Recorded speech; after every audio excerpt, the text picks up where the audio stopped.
चलिए देखिए आगे बताएंगे। लेक्चर 8 में पूरा डिस्कशन प्रोबेबिलिटी पर था और लेक्चर 9 में पूरा डिस्कशन प्रोबेबिलिटी पर है। अब लेक्चर 10 में हम क्या डिस्कस करेंगे, कुछ और भी बातें डिस्कस करेंगे, जैसे angle between two lines, angle between two planes, और आपका कोई दो प्लेन के लाइन ऑफ इंटरसेक्शन। तो सारे क्वेश्चन के माध्यम से कॉन्सेप्ट क्लियर होगा। ज़रूरी नहीं है कि क्वेश्चन यही आ जाए, डिजिट में बदलाव हो सकता है, लेकिन कॉन्सेप्ट ध्यान रखना। तो चलिए स्टार्ट करेंगे। पहला क्वेश्चन लिखिएगा। First question, find the angle between the lines R vector is equal to I cap plus 2j cap plus 4k cap plus mu times 6I cap minus 2j cap plus 3k cap and R vector is equal to 4I cap plus j cap plus 2k cap plus lambda times I cap plus 2j cap minus 2k cap plus 2k cap. लिखिए रेखाओं दोनों का equation लिख दो। R vector is equal to I cap plus 2j cap plus 4k cap plus mu times 6I cap minus 2j cap plus 3k cap तथा R vector is equal to 4I cap plus j cap plus 2k cap plus lambda times I cap plus 2j cap plus 2k cap के बीच का कोण ज्ञात कीजिए। देखो famous सवाल बता रहे हैं जिनमें से आपको एक क्वेश्चन जरूर मिल जाएगा। इन दोनों रेखाओं के बीच का कोण ज्ञात करना है। Find the angle between the lines, इन दोनों रेखाओं के बीच का कोण बताना है बेटा। एक लाइन ये है, ये आपके सामने एक लाइन ये है और एक लाइन ये है। तो ये पहला क्वेश्चन है। हो सकता है ये वेक्टर फॉर्म में दिया, हो सकता है ये कार्टेशियन फॉर्म में दिया। तो एक काम करेंगे, ये चीज आपको ध्यान रखनी है। दो रेखाएं हैं, अगर मान लीजिए एक रेखा है R वेक्टर, ये रेखा का समीकरण होता है A1 vector plus mu times B1 vector, ये होगा। और दूसरी लाइन इक्वेशन होती है R vector is equal to A2 vector plus lambda times B2 vector. Concept याद रखना, रेखाओं के बीच का कोण यानी एंगल बिटवीन टू लाइंस आपको अगर निकालना है तो ये ध्यान रहे, आप B1 वेक्टर B2 वेक्टर के बीच का कोण निकाल लें। B1 वेक्टर व B2 वेक्टर के बीच का कोण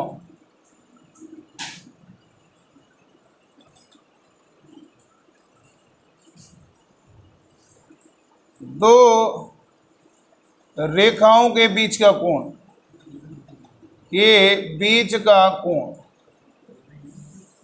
दो रेखाओं के बीच का कोण मतलब क्या हुआ, B1 वेक्टर व B2 वेक्टर के बीच का कोण। इसको लिखेंगे angle between two lines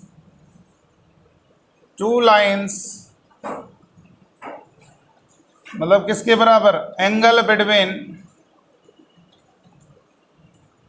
B1 vector and B2 vector, angle between B1 vector and B2 vector, angle between B1 vector and B2 vector. दो रेखाओं के बीच का कोण मतलब है angle between B1 and B2 vector, angle between B1 and B2 vector. दो रेखाओं के बीच का कोण मतलब angle between B1 and B2 vector. बस ये याद रखें, ये लाइन से सवाल हो जाएगा।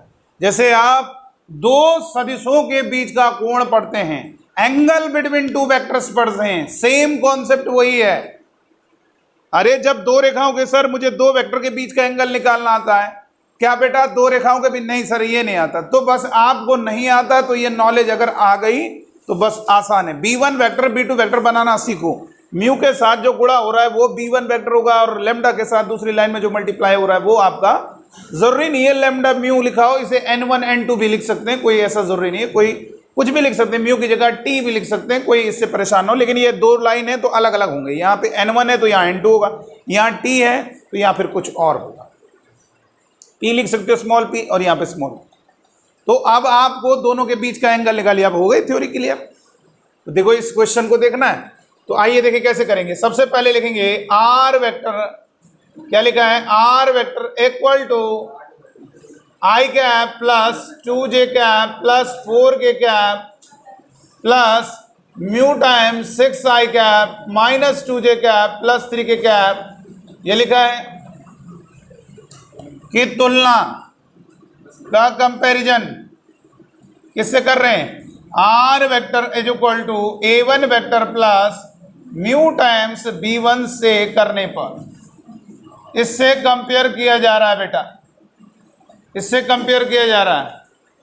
तो ये a1 की जरूरत नहीं पड़ेगी, केवल b1 निकाल लीजिए। b1 वेक्टर कितना होगा, 6i cap minus 2j cap plus 3k cap. केवल हमें b1 वेक्टर चाहिए, और भी a1 भी कंपेयर कर सकते हो, कोई फायदा नहीं। हमें केवल b1 और b2 वेक्टर के बीच का एंगल। तो फिर ये वेक्टर का सवाल बन जाएगा। अगर आप b1 b2 वेक्टर निकाल लोगे तो फिर समझ लीजिए सदिश यानी वेक्टर का क्वेश्चन बन गया। आइए दूसरी लाइन है, r vector is equal to क्या लिखा है, 4i कैप प्लस का j कैप प्लस का 2k cap plus lambda times i cap plus का 2j कैप प्लस का 2k कैप की तुलना r vector is equal to a2 vector plus lambda times b2 vector से करने पर इससे कंपेयर किया तो कितना होगा बेटा, यहां से b2 वेक्टर कितना होगा, i कैप प्लस का 2j कैप प्लस का 2k कैप। अब बताओ इन दोनों के बीच का एंगल निकाल लीजिए, इन दोनों रेखाओं के बीच का, इन दोनों वेक्टर के बीच का कोण निकाल लीजिए, वही उन दोनों रेखाओं के बीच का कोण हो जाएगा।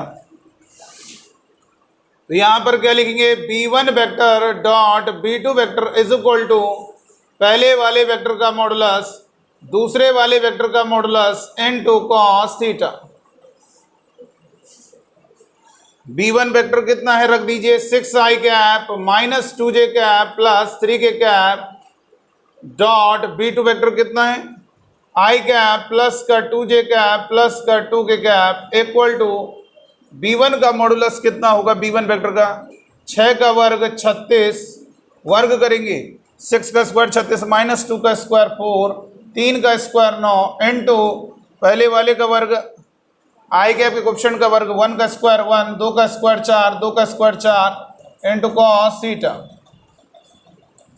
6 का 1 में मल्टीप्लाई करोगे 6 कम 6 2 दूनी 4 प्लस 3 दूनी 6 इक्वल टू 36 और 4 40 9 49 का अंडर रूट 7 4 4 8 1 9 9 का अंडर रूट 3 कॉस थीटा। यहाँ से 6 और 6 12 12 में 4 घटाओगे 8 7 21 कॉस थीटा। तो कॉस थीटा बराबर कितना होगा बेटा, 8/21। तो थीटा बराबर हो जाएगा कॉस इनवर्स 8/21। यानी इन दोनों रेखाओं के बीच का कोण जो होगा वो कॉस इनवर्स 8/21 होगा। इन दोनों रेखाओं के बीच का जो कोण होगा कॉस इनवर्स 8/21 होगा। तो दो रेखाओं के बीच का कोण बहुत आसान है, angle between b1 and b2 vector निकाल लीजिए, वही उन दोनों रेखाओं के बीच का कोण होता है। आइए दूसरा सवाल देखेंगे, दूसरा क्वेश्चन लिखेंगे, find angle between two vectors x minus 3/4 y plus 1/7 और z माइनस 1/-4। ये x प्लस 5/1 y माइनस 1/8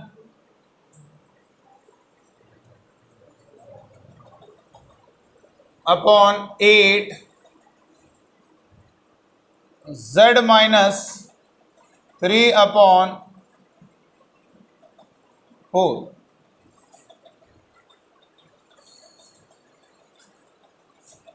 तो बताइए इन दोनों रेखाओं के बीच का कोण बताना है, क्या होगा। तो अब ये दूसरे तरीके से सवाल है, ये आपका कार्टेशियन फॉर्म में है। ज़रूरी नहीं हम ये कह रहे हैं कि डिजिट यही हो, लेकिन कॉन्सेप्ट यही रहेगा। आपको बस एक निकालना आ गया तो आप सब क्वेश्चन को सॉल्व कर लोगे। जल्दी से करिए सॉल्व।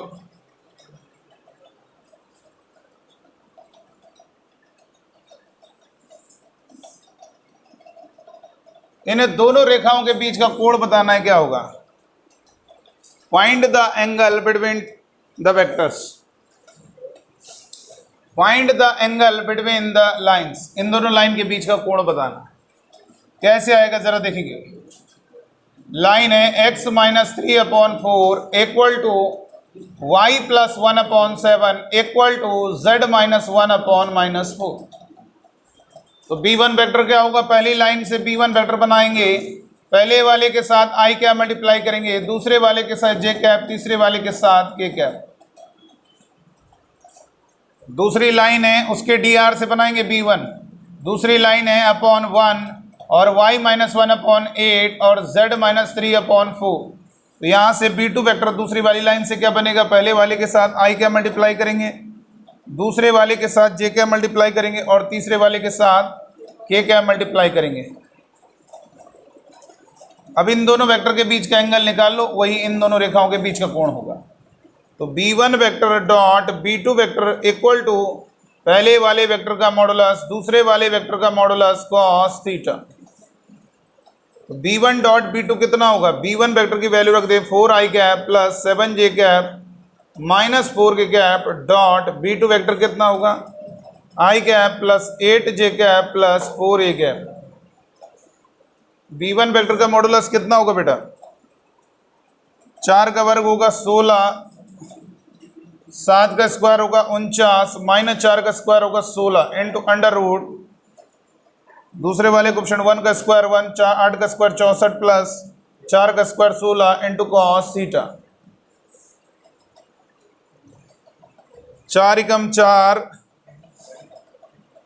7 8 56 माइनस का 4 चौको 16 बराबर कितना होगा? 16 16 32 32 32 और 49 81 81 का अंडर रूट 9 इंटू ये भी 9 हो गया इंटू कॉस थीटा। तो यहाँ पर 56 में 16 गया, कितना बचेगा? 40, 40 और 4 44 बराबर 81। 9 का 9 में गुणा करोगे 81, 9 9 81 और यहाँ से कितना होगा? Cos theta is equal to 44 बटे ये 81 भाग में चला गया, तो थीटा बराबर कॉस इनवर्स 44 बटे 81। बहुत फेमस क्वेश्चन। तो यहाँ से आपने एक नई चीज सीख ली, दो रेखाओं के बीच का कोण निकालना भी आ गया दोनों तरीके से, चाहे कार्टेशियन फॉर्म में दिया हो चाहे वेक्टर फॉर्म में दिया हो। अब हमारे लिए दूसरा इंपॉर्टेंट है एंगल बिटवीन टू प्लेन्स। ये भी बहुत पूछा जा रहा है कि दो समतलों के बीच का कोण निकालो, कैसे निकालते हैं जरा सीखेंगे, लिखेंगे।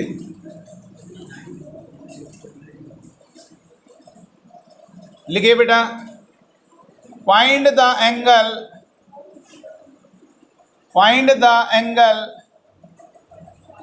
Between the planes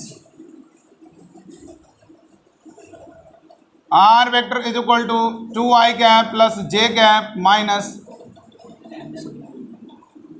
r dot 4i cap plus 7j cap 4k cap equal to 17 and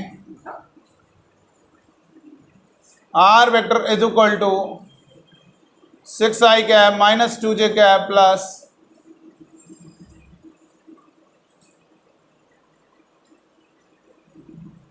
3k cap equal to 19। समतलों के बीच का कोण ज्ञात कीजिए। समतलों के बीच का कोण ज्ञात कीजिए।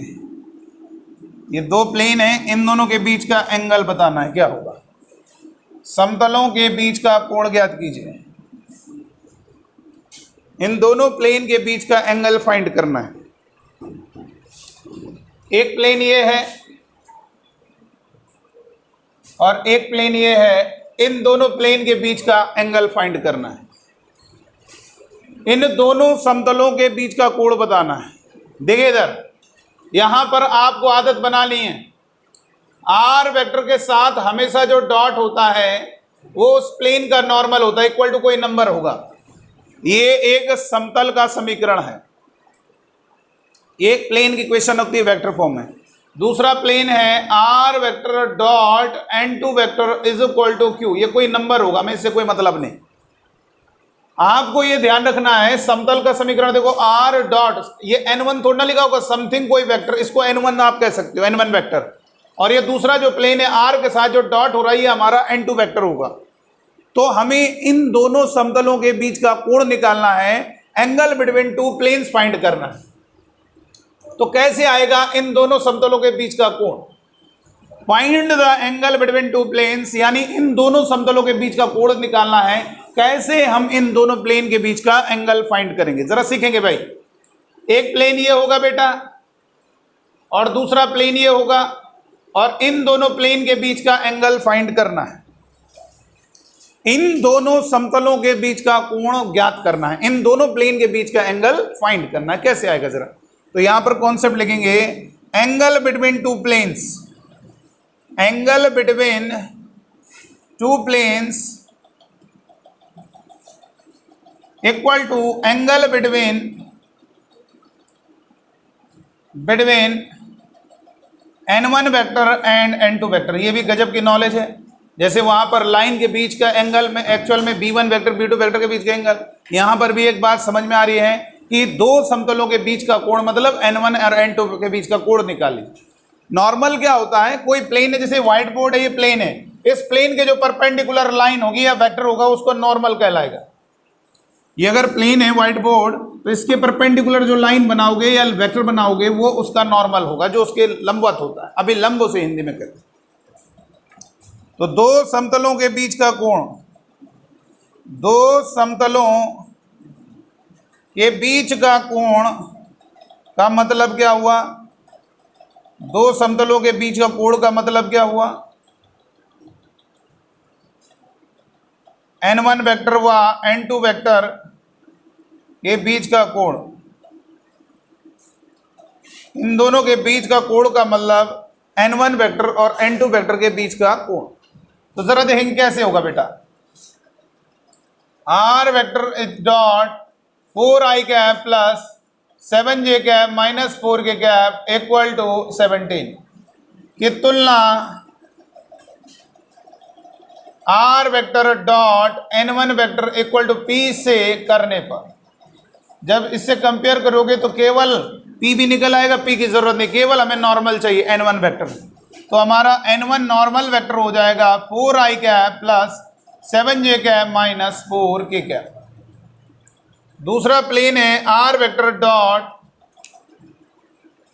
6i cap minus 2j cap minus 3k cap equal to 19 की तुलना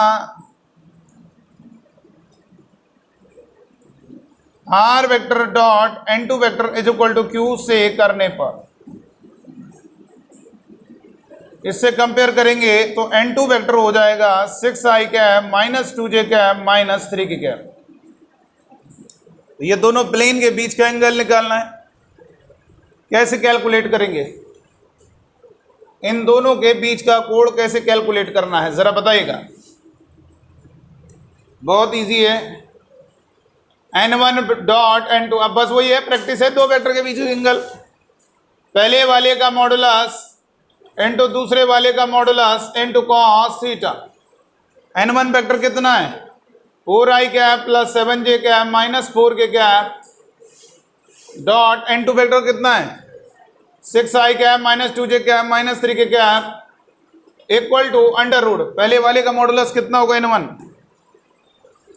4 का वर्ग 16, 7 का वर्ग 49 माइनस 4 का वर्ग 16 इंटू दूसरे का मॉडुलस 6 का वर्ग 36 माइनस 2 का वर्ग 4 माइनस 3 का वर्ग 9 इंटू कॉस थीटा। तो 4 का 6 में मल्टीप्लाई करोगे 24, 7 दूनी 14 माइनस माइनस 4 दिए 12 इक्वल टू 32, 32 और 49 81, 81 का अंडर रूट 9, 36 4 40 49 7 कॉस थीटा। तो यहाँ पर 24 में 14 जाएगा, कितना बचेगा? 10, 10 में 12 जोड़ोगे 22 इक्वल टू 63 कॉस थीटा। 9 7 63, 63 भाग में जाएगा, ये हो जाएगा 22 बटे 63। तो थीटा बराबर कितना हो जाएगा? कॉस इनवर्स 22 बटे 63, ये हमारा आंसर होगा। ये इन दोनों प्लेन के बीच का एंगल होगा। देखो कितना गजब कमाल कॉन्सेप्ट, बहुत इंपॉर्टेंट है बेटा। दो रेखाओं के बीच का कोण और दो समतलों के बीच का कोण में क्वेश्चन बन जाता है। आइए दूसरा सवाल देखेंगे। नेक्स्ट क्वेश्चन है, x plus 3y plus 4z equal plus 11 equal to 0 and 4x minus y plus 3z minus 171 equal to 0। इन दोनों प्लेन अब देखो कैसे फॉर्म में दिया हुआ है, कैसे फॉर्म में दिया हुआ है, आपको कार्टेशियन फॉर्म में दिया, एक्स वाई जेड के टर्म में दिया। अच्छा एक चीज़ और ध्यान देना बेटा, कभी भी कोई प्लेन की इक्वेशन कार्टेशियन फॉर्म में दी है, A X plus B Y plus C Z plus D equal to 0, ये प्लेन की इक्वेशन है। तो इससे समतल का नॉर्मल जानते हो कैसे बनाते हैं, एक्स की जगह आई कैप लिख दिया करो, वाई की जगह जे कैप और जेड की जगह, लो बन गया नॉर्मल। तो बना लो, पहले वाले प्लेन का नॉर्मल n1 बना लीजिए, दूसरे वाले प्लेन का नॉर्मल n2 बनाइए। जल्दी से करिए जरा।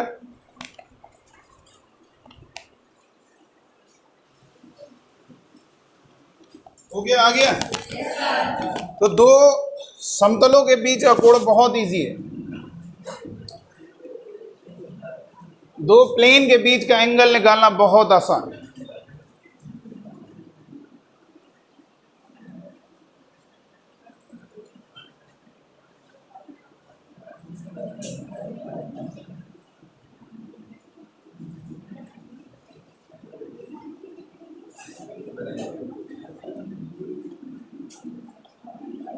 एंगल बिटवीन टू प्लेन्स, पहला प्लेन है x plus 3y plus 4z plus 11 equal to 0। पहले वाले प्लेन का नॉर्मल x की जगह आई कैप, y की जगह j कैप, z की जगह k कैप। दूसरे प्लेन की इक्वेशन है 4x minus Y plus 3z minus x 71 equal to 0। दूसरे प्लेन का नॉर्मल होगा 4i कैप माइनस का j cap plus 3k cap. Constant से कोई मतलब नहीं, x की जगह i कैप, y की जगह j कैप, z की जगह k कैप। तो क्या बनेगा उस प्लेन का नॉर्मल, अब निकाल लो। n1 n2 के बीच का कोण, पहले वाले वेक्टर का मॉडुलस क्या होता है, दो वेक्टर का डॉट, पहले का मॉडुलस दूसरे का मॉडुलस इनटू cos थीटा, रख दो n1 n2। n1 वेक्टर होगा i कैप प्लस का 3j कैप प्लस का 4k कैप, n2 वेक्टर है 4i cap minus j cap plus 3k cap, और n1 वेक्टर का मॉडुलस जो होगा 1 का स्क्वायर 3 का स्क्वायर 9 4 का स्क्वायर 16 अंडर रूट n2 का मॉडुलस 4 का वर्ग 16 माइनस 1 का स्क्वायर 1 3 को स्क्वायर 9 और cos थीटा, 4 का 1 में मल्टीप्लाई 4 माइनस 1 का 3 में multiply minus 3 4 3 12 16 9 25 25 root 26 cos theta 12 4 16 16 में 3 गया 13 रूट 26 का स्क्वायर cos थीटा बराबर कितना होगा 13 cos थीटा बराबर 13 बटे, तो ये कितना होगा cos थीटा बराबर 60 डिग्री, थीटा बराबर, अतः दोनों समतलों के बीच का कोण कितना है। जरूरी नहीं अगर ऐसा नहीं बन रहा है कुछ तो बनेगा cos थीटा, तो थीटा बराबर cos इनवर्स करके आ जाएगा आंसर। ठीक है, अब आ गया दो समतलों के बीच का कोण। आगे लिखेंगे, नेक्स्ट क्वेश्चन लिखेंगे,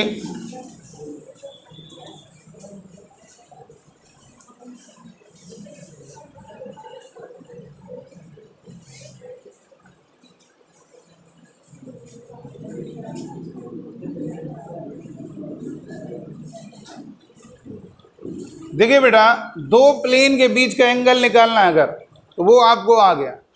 अब हम आपको बता रहे हैं दो प्लेन की line of intersection. Line of intersection का मतलब समझ लीजिए, जैसे ये दो प्लेन हैं, ये एक प्लेन ये वाली दीवार है और एक प्लेन वो दीवार है, वो देखो वो दिखाई दे रहा कि नहीं दिखा रहा है, कॉर्नर वाला, तो वो आपका क्या होगा, प्लेन होगा। यानी घर में जो दो दीवारें, एक दीवार ऐसे जा रही है एक दीवार ऐसे जा रही है, तो जो कॉर्नर बन रहा है बिल्कुल इस तरीके से, वो आपका लाइन ऑफ इंटरसेक्शन होगा। दो रेखाओं की प्रतिच्छेदन रेखा, दो समतलों की, सॉरी, दो लाइन जब एक दूसरे को इंटरसेक्ट करेगी तो केवल एक पॉइंट ऑफ इंटरसेक्शन होगा। लेकिन जब दो प्लेन एक दूसरे को इंटरसेक्ट करेंगे तो कई सारे इनफाइनाइट पॉइंट्स पर होंगे, तो वो जो बनेगी वो लाइन ऑफ इंटरसेक्शन बनेगी। एक दूसरे को इनफाइनाइट पॉइंट्स पर इंटरसेक्ट करेंगे तो उसको कहते हैं line of intersection, प्रतिछेदन Rekha.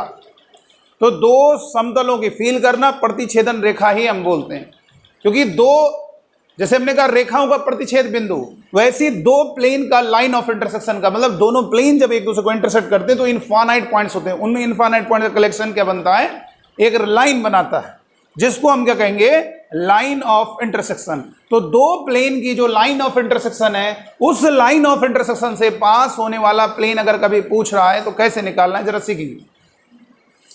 Question लिखेगा, find the equation of a plane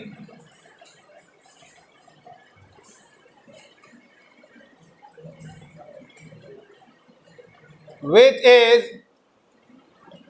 passing through the line of intersection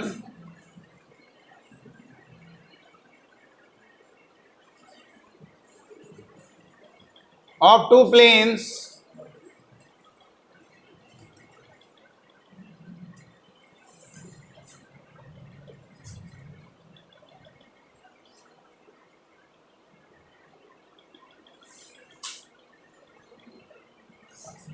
and the point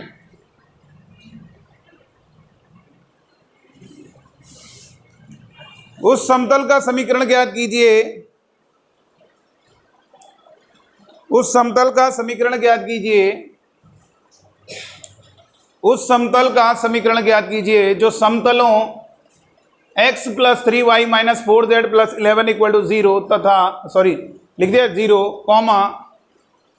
4x + 3y - z + 7 = 0 तथा बिंदु 3, 2, -1 से होकर जाती है। उस समतल का समीकरण ज्ञात कीजिए जो समतलों x + 3y - 4z + 11 = 0, 4x + 3y - z + 7 = 0 तथा बिंदु 3, 2, -1 से होकर जाती है। उस समतल का समीकरण ज्ञात कीजिए जो समतलों की प्रतिछेदन रेखा तथा समतलों, लिख लिया, कि प्रतिछेदन रेखा तथा बिंदु से होकर जाती है तथा बिंदु 3, 2, -1 से होकर जाती है। उस समतल का समीकरण ज्ञात कीजिए जो समतलों, लिख दिया, कि प्रतिछेदन रेखा तथा बिंदु 3, 2, -1 से होकर जाती है या होकर जाता है। उस समतल का समीकरण ज्ञात कीजिए जो समतलों, दोनों को लिख दिया, कि प्रतिछेदन रेखा तथा बिंदु 3, 2, -1 से होकर जाता है। उस प्लेन की इक्वेशन बताने, फील करना, जो उनके लाइन ऑफ इंटरसेक्शन से पास हो रहा है। दो प्लेन है और दोनों प्लेन, जो आपके घर में दो कमरे हैं, एक कमरा ऐसे दीवार और एक ऐसे, तो वो जो लाइन ऑफ इंटरसेक्शन है ये बीच में, जैसे कॉपी भी दो कॉपी ज्वाइंट होती हैं, तो कॉपी जब ज्वाइन होगी, इधर देखिए, जैसे देखिए ये कॉपी है, तो ये क्या है, हमारा प्लेन है, ये क्या है, प्लेन, और ये दूसरा प्लेन है, एक प्रकार से कह सकते हैं दूसरा, और ये जो है हमारी ये लाइन ऑफ इंटरसेक्शन जिससे जुड़े हैं दोनों, तो ये उन लाइन ऑफ इंटरसेक्शन से पास होने वाले सारे, हर पन्ना क्या है, प्लेन है। तो दो प्लेन की लाइन ऑफ इंटरसेक्शन से पास होने वाले इनफाइनाइट प्लेन होते हैं। जैसे मैंने कहा दो रेखाएं हैं, इन दो रेखाओं के प्रतिच्छेद बिंदु से होकर जाने वाले कितने समतल होते हैं, नहीं कितने पॉइंट, कितनी लाइन होंगे जो ये दो रेखाओं के प्रतिच्छेद बिंदु से होकर जाएगी, इनफाइनाइट, बहुत सारे लाइन होंगी। वैसे ही दो प्लेन की लाइन ऑफ इंटरसेक्शन से पास होने वाले इनफाइनाइट प्लेन होते हैं। कितने प्लेन होते हैं, इनफाइनाइट। दो प्लेन के लाइन ऑफ इंटरसेक्शन से पास होने वाले हमारे इनफाइनाइट प्लेन, दो प्लेन के लाइन ऑफ इंटरसेक्शन से पास होने वाले प्लेन हमारे कितने हैं, इनफाइनाइट। कितने प्लेन है, इनफाइनाइट। तो ये ध्यान रखना। लेकिन साथ में कह रहा है इनके लाइन ऑफ इंटरसेक्शन, अगर इतनी बात कही जाए इनके लाइन ऑफ इंटरसेक्शन से पास हो रहा है तो बहुत मतलब इनफाइनाइट प्लेन हो जाएंगे। लेकिन साथ में कह रहा है इस बिंदु से भी होकर जा रहा है। भाई देखो, जैसे वो कॉपी थी उसमें हम शुरुआत से अगर नंबर कर दें 1, 2, 3, 4, 5 नंबरिंग डाल दें और ये कह दें इन दोनों की लाइन ऑफ इंटरसेक्शन से पास हो रहा है, यानी उससे जुड़ा हुआ है, और वो 33वां पेज नंबर है, तो एक ही तो होगा, फिर बहुत सारे पेज तो जुड़े हुए हैं, उससे लाइन ऑफ इंटरसेक्शन से पास हो रहे हैं। लेकिन एक पन्ना अगर हम उसका नंबर बता दें कि 24वें नंबर, तो वो एक सिंगल होगा। वैसे अगर पॉइंट बता दें तो एक सिंगल प्लेन होगा। तो ऐसे सवालों करने के लिए क्या करते हैं, अभी देखो मैं आपको इसका एक एग्जाम्पल भी दूंगा। एग्जाम्पल मतलब जो बोर्ड में आया 2020 में, ये पहले भी बताते थे हम कि ये कॉन्सेप्ट क्लियर कर लीजिए और बोर्ड में आएगा आपको। अब देखो मैंने कहा ये दो प्लेन है। सबसे पहले ध्यान रखिएगा, लेट माना इक्वेशन ऑफ प्लेन, माना समतल का समीकरण है, तो ये दोनों प्लेन का राइट हैंड साइड जीरो कर देना। अगर उधर कांस्टेंट तो पहले इधर ले आना है, दोनों का राइट हैंड साइड जीरो। तो अब क्या करेंगे, जो प्लेन है आप वो मान लिया करो। माना प्लेन क्या है, x प्लस, माना समतल का समीकरण 3y माइनस का 4z plus 11 plus lambda times 4x plus 3y minus z plus 7 equal to 0। माना समतल का समीकरण ये है। अब यहां पर आपको किसी तरीके से लेमडा की वैल्यू पता चल जाएगी, उस वैल्यू को यहां पर पुट कर देंगे तो आपको वो प्लेन पता चल जाएगा जिसकी क्वेश्चन आपसे पूछी जा रही है। उस समतल का समीकरण बताना है जो इन दोनों प्लेन के लाइन ऑफ इंटरसेक्शन से होकर जा रहा है, साथ में इस बिंदु से भी होकर जा रहा है। तो उस प्लेन को क्या करना है, दोनों इक्वेशन का राइट हैंड साइड जीरो करके first plane plus lambda time second plane equal to 0, ये आपको उस प्लेन की इक्वेशन को लेट कर लेना है। अब इसमें हमारा मकसद है लेमडा की वैल्यू कहे जाए, किसी भी तरीके से लेमडा की वैल्यू आ जाएगी, इसमें पुट करेंगे तो आपका प्लेन सॉल्व करेंगे एक्स वाई जेड की इक्वेशन में फिर से एक प्लेन आ जाएगा। तो हमें इंतजार है किसी तरह से लेमडा की वैल्यू निकल के आ जाए। ये क्या कह रहा है, जो प्लेन है वो साथ में क्या दिया है, पासिंग थ्रू किस बिंदु से जा रहा दिया है 3,2,-1, तो यहीं से लेमडा निकलेगा। बोलो, ये जो पॉइंट से पास हो रहा है प्लेन, ये पॉइंट उस प्लेन को क्या करेगा, सेटिस्फाई करेगा, संतुष्ट करेगा। तो x की जगह 3 रख दीजिए, 3 प्लस y की जगह 2 रख दीजिए, z की जगह -1 रख दीजिए, plus 11 plus lambda times x की जगह 3 रख दीजिए, y की जगह 2 रख दीजिए, z की जगह -1 रख दीजिए, प्लस का 7 इक्वल टू 0। ध्यान से देखते रहना कैलकुलेशन।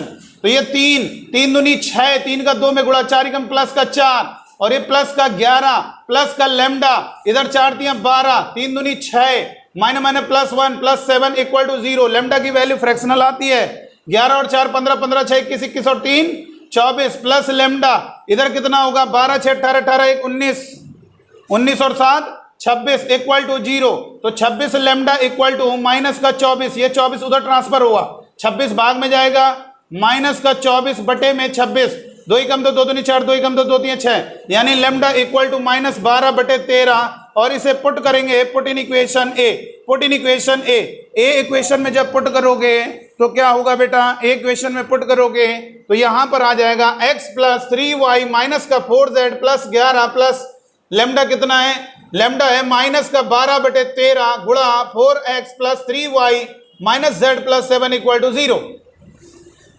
13 का गुणा कर दीजिए सब में, 13x, 13 का गुणा करेंगे, 13 का गुणा करेंगे 13 3 39y, 13 का गुणा करेंगे 13 चौको 52z, 13 का गुणा करेंगे 13 कम 13, 13 कम 13 और 1 14, 143 माइनस 12 का गुणा करेंगे, ये 13 का, सर इसमें नहीं करोगे 13 गुणा, इसमें कोई फायदा नहीं, 13 का गुणा करोगे 13 काट दिया, इसीलिए 13 का गुणा किया। अगर 12 बटे 7 हो तो 7 का गुणा करते, 13 इसमें गुणा करोगे 13 कट जाएगा, केवल -12 अंदर गुणा होगा, -12 चौको 48x, -12 का 3 में गुणा होगा -36y, -12 का माइनस z में गुणा होगा प्लस का 12z, और -12 का 7 में गुणा होगा -12 से 84 इक्वल टू 0। तो x वाले जोड़ दो, 13x में 48 जोड़ोगे कितना होगा, 48, 8 में 3 गया 5, कितना होगा, अरे 13 में -48 जोड़ो, यानी -8 में 3 गया 5, और में कितना आएगा 35 ही तो आएगा भाई। 48 में 10 घटाओगे तो 38, 38 में फिर 3 और घटा दो तो 35 हो गया। तो माइनस का 35x, y कितना होगा 39 में 36 जाएगा, प्लस का 3y, और z कितना होगा -52 में 2 घटाओ कितना होगा, तो आपका -52 में 12 घटा रहे हो तो -52 में पहले 10 घटाओ तो -42, फिर 2 घटाओ तो माइनस का 40 है z, और ये कांस्टेंट कितने 143 में 84 घटाओगे, 143 में 84 घटाओगे, 13 में 4 गया 9, और 13 में 8 गया 5, ठीक है, इसका मतलब 59 हो जाएगा। ये माइनस का 59 प्लस का 59 इक्वल टू 0। आप x के कोएफिशिएंट को पॉजिटिव करने के लिए माइनस का मल्टीप्लाई करेंगे, तो 35x माइनस का 3y प्लस का 40z माइनस का 59 इक्वल टू 0। सारे चिन्ह बदल जाएंगे, माइनस से गुणा करोगे माइनस वाले प्लस हो जाएगा, प्लस वाला माइनस हो जाएगा, माइनस वाला प्लस हो जाएगा, प्लस वाला माइनस हो जाएगा। अब मेरा ये प्लेन सही है गलत है ये कैसे चेक होगा, उसको आप लास्ट में थोड़ा रफ में चेक कर लिया करो, पॉइंट रख के चेक करो जरा सेटिस्फाई कर रहा है। 3 का गुणा करें, एक्स की जगह 3 रखोगे तो 35 गुणा 3, और वाई की जगह 2 रखिए, और 40 जेड की जगह -1 रखिए, -59। जरा जोड़ते हैं, 3 पचे 15, 3 पचे 15, 3 3 9 1 10, 105, 105, 105 जीरो आना चाहिए भाई, माइनस का 6, माइनस का 40, माइनस का 59, तो ये हो जाएगा 105 माइनस 46, और 59 में 46 जोड़ोगे 9 6 15 5, ये बिल्कुल बिल्कुल सही, बिल्कुल सही, इसका मतलब सही है हमारा प्लेन। एक बार थोड़ा सा हल्का सा चेक कर लीजिए, और ये बिल्कुल सही सेटिस्फाई कर रहा है। तो देख सकते हैं कितना इजी क्वेश्चन है, बहुत आसानी से क्वेश्चन सॉल्व हो रहा है। ऐसा ही सवाल, बिल्कुल ऐसा ही क्वेश्चन एग्जैक्टली 2019 के एग्जाम में पूछा गया था। जरा देखें क्या क्वेश्चन है, आंसर निकालिए जरा। दो प्लेन है, 3x माइनस का y plus 2z minus 4 equal to 0।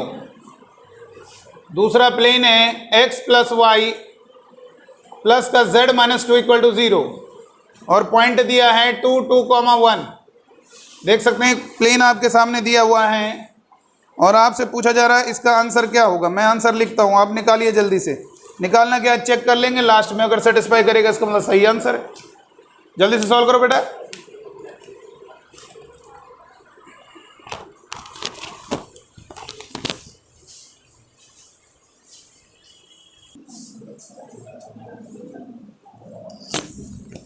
देखिए हो जाएगा ना, कितने लोगों से हो गया, चलिए बहुत बढ़िया। अब देखो इनमें से एक सवाल जरूर आ जाते हैं जो प्लेन के बारे में बता रहे हैं। अब चाहे जैसे भी सवाल, डिजिट से कोई दिक्कत नहीं है, कॉन्सेप्ट क्लियर है, आप सवाल कर पाओगे। आगे लिखेंगे नेक्स्ट। अब हम ऐसा सवाल बता रहे हैं, 3 पॉइंट से पास होने वाला प्लेन कैसे निकालना। 3 बिंदुओं से, बहुत इंपॉर्टेंट है सारे जो प्लेन के कॉन्सेप्ट बताए हैं। लिखेंगे find the equation of a plane, लिखेंगे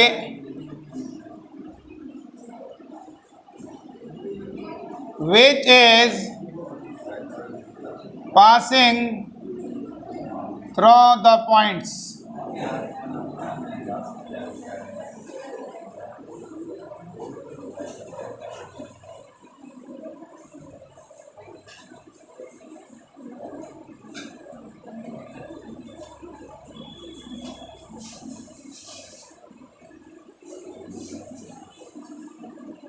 ये लिखा, लिखिएगा उस समतल का समीकरण ज्ञात कीजिए,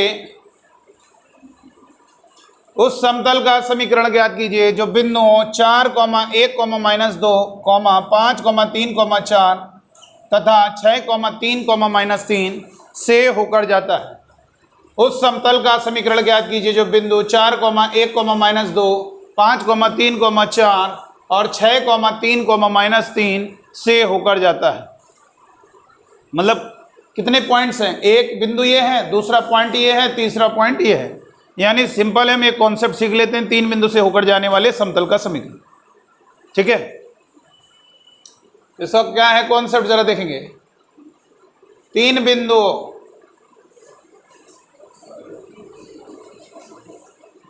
capital A small A vector उसके पोजीशन वेक्टर हैं, तथा कैपिटल सी से होकर जाने वाला समतल, से होकर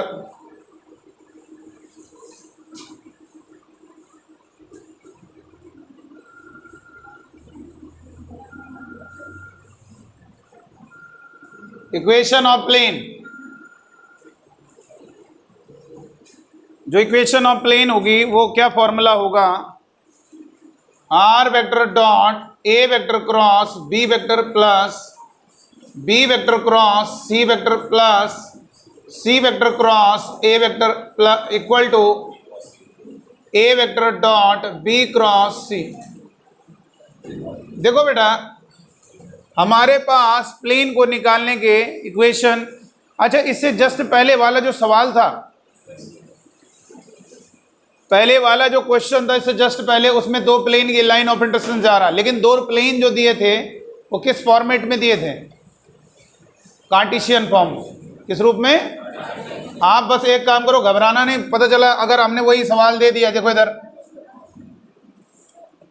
find the equation of a plane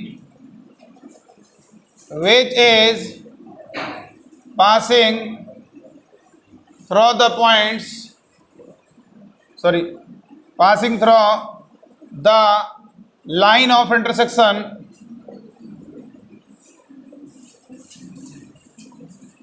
of the planes r dot I cap plus 2j cap plus 3k cap equal to 5, r dot 4i cap plus का j cap minus 3k cap equal to 18 and the point। हो जाएगा? बोलो। इसमें थोड़ा दिक्कत है, equation आपको vector form में दिया है। आपको एक चीज बता दें, सॉल्यूशन क्या होगा। देखिए इधर, जैसे कोई प्लेन है, ये मान लीजिए इक्वेशन है इन वेक्टर फॉर्म,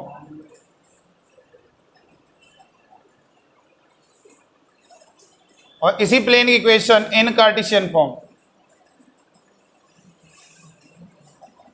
जैसे मान लो वेक्टर फॉर्म में दिया है r dot 4i cap plus 3j plus 2k cap equal to 17, ये दिया है आपको x y z से बताया था। तो आप इसे कार्टेशियन फॉर्म में कैसे बदलोगे? देखो इधर, ये r हटा देना, स्मॉल r वेक्टर हटा देना, i कैप की जगह क्या रख देना? x, j कैप की जगह y और k कैप की जगह z equal to 17, 4x plus 3y plus 2z minus 17 equal to, हो जाएगा। ये वाला प्लेन क्या होगा? बोलो जल्दी से। x, r हटा दो, i cap x plus 2y plus 3z minus 5 equal to 0। Right hand side 0 बनाना तो 5 इधर लाना होगा, उधर 4x plus y minus 3z minus 18 equal to 0। फिर बन गया वही। मतलब हमें ये सीखना है, कुछ सवालों को हम कार्टेशियन फॉर्म से कर रहे हैं, कुछ सवालों को हम वेक्टर फॉर्म से। जो चीज बता रहे हैं, अगर ऐसा सवाल आए जिसमें दो प्लेन के लाइन ऑफ इंटरसेक्शन से प्लेन पास हो रहा है, दो समतलों की प्रतिच्छेदन रेखा से पास हो रहा है, और साथ में किसी एक पॉइंट से पास हो रहा है, उस प्लेन की दोनों इक्वेशन को आप कार्टेशियन फॉर्म में बना लेना। फिर first plane plus lambda time second plane equal to 0, जो पॉइंट से जा रहा है उसे सेटिस्फाई करा देना। इसमें क्या है, अगर 3 पॉइंट से दिया है तो इसे वेक्टर फॉर्म से करेंगे। आइए इसका सॉल्यूशन देखते हैं। ये वाली बात समझ में आ गई ना? इसको क्या लिखेंगे? x plus 2y 3z equal to 5।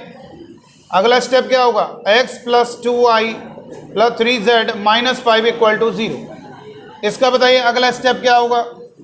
Plane को क्या लिखेंगे? x plus 4x plus y minus 3z equal to 18, 4x plus y minus 3z minus 18 equal to 0। बाकी first plane plus lambda time second है। इक्वेशन ऑफ प्लेन क्या होगा? समतल का समीकरण, first plane plus lambda time second plane. बस अब इसको सॉल्व करेंगे। नोट कर लीजिएगा, ये वाला नोट कर लीजिएगा, इसको नोट कर लेना, फिर इस सवाल को दोबारा से लिख देना, क्योंकि इसका सॉल्यूशन डिस्कस करेंगे ना। ये क्वेश्चन दोबारा से लिख लो, उसी के नीचे कोई दिक्कत नहीं है। वो नोट कर लिया, इसको लिख लो, इसका सॉल्यूशन यहाँ तक बस लिख लेना, और फिर दोबारा से इस सवाल को लिख लीजिए। सवाल लिखा है अभी आप, अब फिर दोबारा से इस सवाल को लिख लेना। Find the question of a plane, इसको नोट करने के बाद फिर से दोबारा इस क्वेश्चन को लिख देंगे। बहुत इंपॉर्टेंट क्वेश्चन है, जिसमें कहा जा रहा है 3 बिंदुओं से होकर जाने वाले समतल का समीकरण। ये 3 पॉइंट्स हैं, इन 3 पॉइंट से पास होने वाले प्लेन की क्वेश्चन बतानी। उस समतल का समीकरण ज्ञात कीजिए जो बिंदुओं इन 3 पॉइंट से होकर जा रहा है। आइए समझते हैं। फॉर्मूला मैंने आपके सामने लिख दिया है, a cross b plus b cross c plus c cross a equal to a vector dot b cross c। बहुत गजब का क्वेश्चन है, ये सीधा 5 नंबर से नीचे नहीं पूछा जाएगा। कभी कभी 8 में आ चुका है, कभी कभी 5 में। 5 और 8 का कोई डिफरेंस नहीं है, समझो लेंथ लगभग बराबर ही होती दोनों। चलिए अब देखेंगे, मिटा इधर। तो हमें उस समतल का समीकरण ज्ञात करना है जो इन 3 पॉइंट से पास हो रहा है। एक बार समझ लीजिएगा, इन 3 पॉइंट से पास हो रहा है, 3 बिंदुओं से होकर जा रहा है। उस समतल का समीकरण ज्ञात करना है, उस प्लेन की इक्वेशन को फाइंड करना है।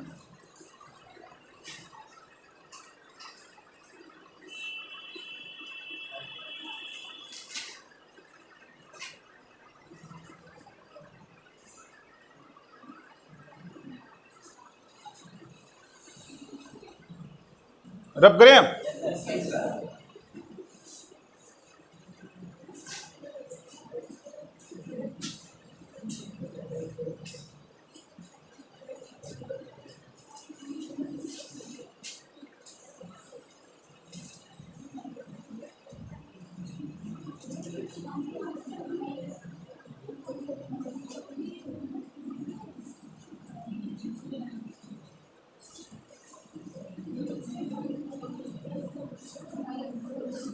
अब ये फॉर्मूला आपको डायरेक्शन देगा क्या क्या करना है। तो जब भी आपसे 3 बिंदु दिए और उस प्लेन इक्वेशन, प्रैक्टिस के लिए में हम एक वो क्वेश्चन लेंगे जो बोर्ड में आया है।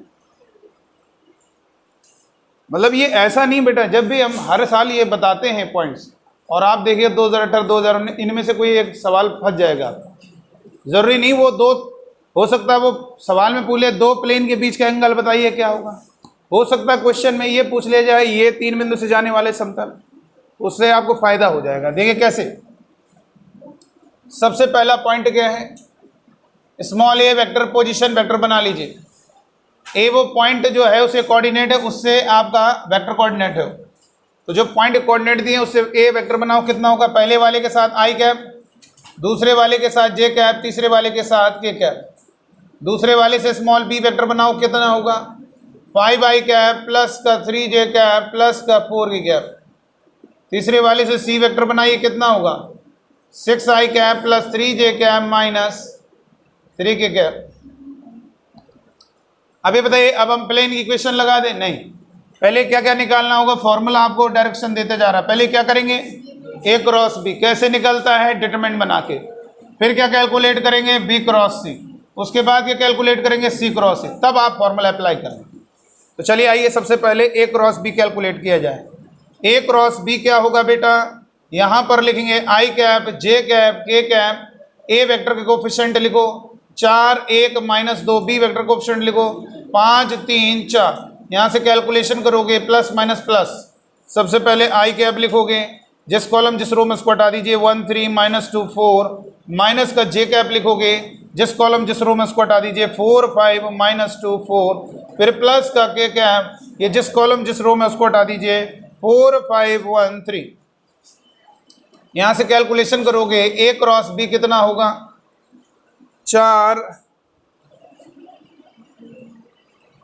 कितना आ जाएगा 4 माइनस का 6, 4 प्लस 6 10 आई कैप, इधर कितना होगा 16 माइनस का 10, यानी कितना होगा 26 हो जाएगा ना, माइनस 26 जे कैप। एक एक साइन पर जरा ध्यान देना, 12 माइनस 5 7 के कैप। ये हमारा ए क्रॉस बी आ गया। आइए अब निकालते हैं बी क्रॉस सी। बी क्रॉस सी के लिए आई कैप जे कैप के कैप, बी वेक्टर का कोफिशिएंट लिखेंगे कितना है 5 3 4, सी वेक्टर कोफिशिएंट कितना है 6 3 माइनस 3। कैलकुलेशन करिए यहाँ से प्लस माइनस प्लस। सबसे पहले आई कैप लिखोगे, जिस कॉलम जिस रो में उसको हटा दीजिए 3 3 4 माइनस 3, माइनस का जे कैप, ये हो गया 5 6 4 माइनस 3, प्लस का के कैप, जिस कॉलम जिस रो में उसको हटा देंगे 5 6 3 3। यहाँ पर लिखेंगे आई कैप माइनस 9 माइनस 12 माइनस 21 आई कैप, इधर कितना होगा minus 15 minus 24, minus 15 minus 24 minus 39 plus 39 जे कैप, और ये हो गया 15 माइनस 18 माइनस 3 के कैप। ये क्या होगा बेटा बी क्रॉस सी होगा। बी क्रॉस सी कितना होगा माइनस 21 आई कैप प्लस 39 जे कैप माइनस 3 के कैप। ये बी क्रॉस सी आ गया बेटा, और सी क्रॉस ए कैसे आएगा? सी क्रॉस ए कैसे आएगा बेटा? सी क्रॉस ए आएगा आई कैप जे कैप के कैप, सी वेक्टर कोफिशिएंट लिखिए 6 3 -3, ए वेक्टर कोफिशिएंट लिखिए 4 1 -2, कितना होगा? प्लस फिर माइनस फिर प्लस। सबसे पहले आई कैप लिखोगे 3 1 -3 -2, माइनस का जे कैप 6 4 -3 -2, प्लस के कैप कितना होगा बेटा? 6 4 3 1, यहाँ से -6 + 3 -3 आई कैप, -12 + 12, -12 + 12 जीरो हो जाएगा, हटाओ उसको। 6 - 12 -6 के कैप, ये हमारा सी क्रॉस ए आ गया। आ गए तीनों? हो गए बताइए। अब लिखेंगे equation of plane, equation of plane, समतल का समीकरण। समतल का समीकरण क्या होगा? R vector dot A cross B plus B cross C plus C cross A equal to A vector dot B cross C. अब एक काम करोगे,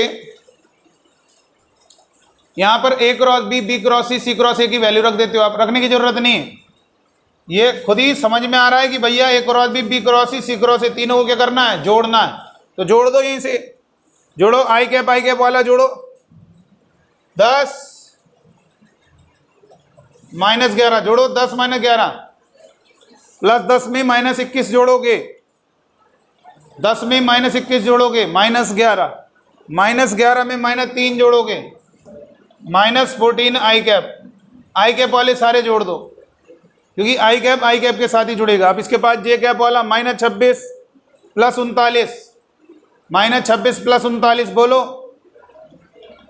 13 होगा, प्लस का 13, उसमें जे कैप नहीं है तो प्लस का 13 जे कैप। और बताइए के कैप वाला कितना है? प्लस का 7 माइनस का 3 4, 4 में 6 जोड़ोगे, -6 जोड़ोगे, माइनस का 2 के कैप इक्वल टू, और ए वेक्टर का डॉट करो बी क्रॉस सी के साथ, ए वेक्टर ये है, बी क्रॉस सी है, इसका डॉट करो जरा इसके साथ। तो इधर है 4, इधर 21, -21 × 4 84, इधर 39, उधर 1, प्लस का 39, इधर -3, उधर -2, प्लस 6। तो यहाँ से कह सकते हैं आर वेक्टर, लास्ट इधर ऊपर लिख देते हैं, आर वेक्टर डॉट कितना आएगा? माइनस का 14 आई कैप प्लस का 13 जे कैप माइनस का 2 के कैप इक्वल टू कितना होगा बेटा? 39 में 6 जोड़ो 45, 84 में 45 घटाओ, 14 में 5 गया 9, 7 में 4 गया 3, माइनस का 39, माइनस का गुणा कर दीजिए, माइनस का गुणा कर दीजिए। R vector dot 14 I cap -13 J cap plus का 2 के कैप इक्वल टू 39। ये हमारे प्लेन की इक्वेशन हो गई। अच्छा, अगर हम इसे कार्टेशियन फॉर्म में लिखना चाहें, मान लो लिखा है कार्तीय रूप में, तो बेटर फॉर्म में ही निकालो। कार्तीय रूप में क्या हो जाएगा? आई कैप की जगह x, जे कैप की जगह y और के कैप की जगह, बस हो गया। और अगर मान लीजिए 1 नंबर का सवाल आ रहा है कि समतल का समीकरण कार्तीय रूप में ज्ञात कीजिए, तो उसको कैसे ऐसे डायरेक्ट नहीं लिखना। आप क्या करना, अब ये बड़ा सवाल है, इसको डायरेक्ट लिख दो, कोई बात नहीं। आर की जगह क्या लिखना? एक्स आई कैप प्लस, देखो आप देखो कार्टेशियन फॉर्म में आ जाएगा तुरंत। रख के देखो जरा, रख के देखो यहाँ पर एक्स आई कैप वाई जे कैप और प्लस जेड के कैप डॉट। जब कोई मान लो स्पेशली आपसे प्लेन इक्वेशन पूछ रहा हो वेक्टर से कार्टेशियन फॉर्म में, तब आर की जगह ये रख दिया करो। देखो 14 I cap -13 J cap plus 2 K cap equal to कितना होगा? 39। अब जब डॉट करोगे कितना होगा? 14x -13y plus 2z equal to 39। देखो वही तो आ रहा। अब मुझे कैसे पता चलेगा मेरा आंसर सही है? आप कोई एक सिंपल पॉइंट ले लीजिए और सेटिस्फाई करा के देख लीजिए। चलो पहला वाला ही रखते हैं। x की जगह 4 रखोगे 14 चौको 56, y की जगह 1 रखोगे -13, z की जगह -2 रखोगे -4 इक्वल टू देखेंगे -17। बिल्कुल सही, सेटिस्फाई कर रहा है, 39 के बराबर आ रहा है, सही है हमारा प्लेन। तो याद रखना 3 बिंदुओं से होकर जाने वाले प्लेन की इक्वेशन अब निकाल लोगे। चलो बहुत बढ़िया। एक ऐसा ही क्वेश्चन समझ लीजिए, आप बोर्ड एग्जाम में बैठे हैं और आपके सामने क्वेश्चन है 5 मार्क्स का।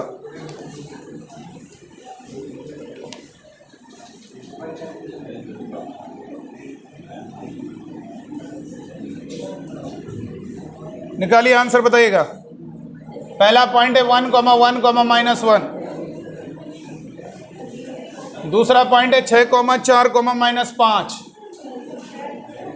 तीसरा पॉइंट है -4, -2, 3। जल्दी से सॉल्व करिए।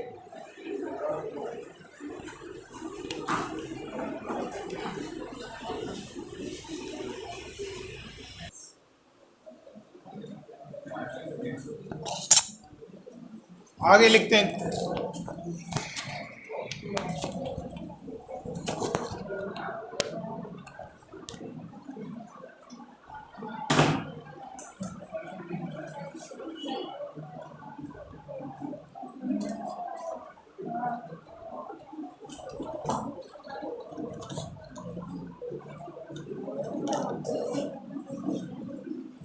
कितना आ रहा आंसर?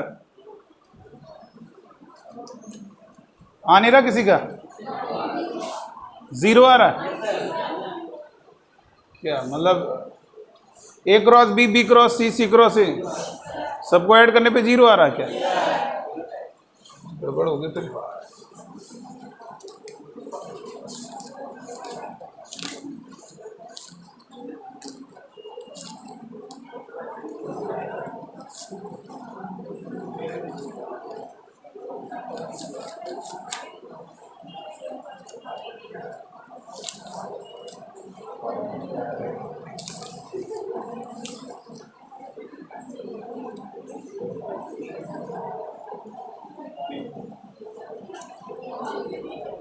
क्वेश्चन में पॉइंट यही है, फिर कुछ मिस्टेक होगी पॉइंट में, ठीक है?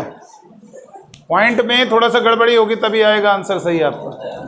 पॉइंट में मिस्टेक होगी तभी आंसर आएगा सही। चलिए अब आगे देखेंगे। देखिए कभी कभी ऐसा भी क्वेश्चन आ जाता है कि प्लेन किसी पॉइंट से पास हो रहा है और 2 वेक्टर के पैरेलल हैं। जैसे 2 वेक्टर हैं और जो हमारी फर्श है, जिस फर्श पे आप बैठे हो उस फर्श के क्या हैं, ये दोनों पैरेलल हैं। तो आपको ये ध्यान रखना है किसी बिंदु से होकर जा रहा है ए plane, if a plane is passing through a point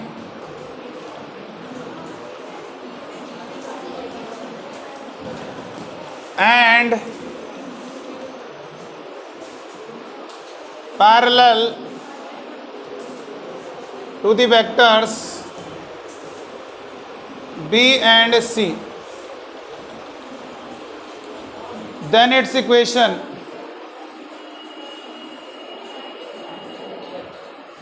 एक समतल है जो कि किसी बिंदु से होकर जा रहा है और 2 सदिशों के पैरेलल हैं। फिर से सुनिएगा, कोई समतल जो किसी बिंदु से होकर जा रहा है कैपिटल ए, जिसका पोजीशन वेक्टर स्मॉल ए है और 2 सदिशों बी वेक्टर और सी वेक्टर के समांतर है। कोई समतल है जो किसी पॉइंट से होकर जा रहा है ए, जिसका पोजीशन वेक्टर स्मॉल ए वेक्टर है और 2 सदिशों बी वेक्टर और सी वेक्टर के पैरेलल है, तो उस प्लेन की इक्वेशन हो जाएगी R vector dot B cross C equal to A vector dot B cross C. ये फॉर्मूला है, ध्यान दीजिए। फिर से समझ लीजिएगा, एक प्लेन जो कि is passing through a point capital A, किसी बिंदु कैपिटल ए से होकर जा रहा है। फिर से सुन लीजिएगा, कैपिटल ए पॉइंट से होकर जा रहा है और पैरेलल है वेक्टर बी और सी के, तो उसका समीकरण ये होगा।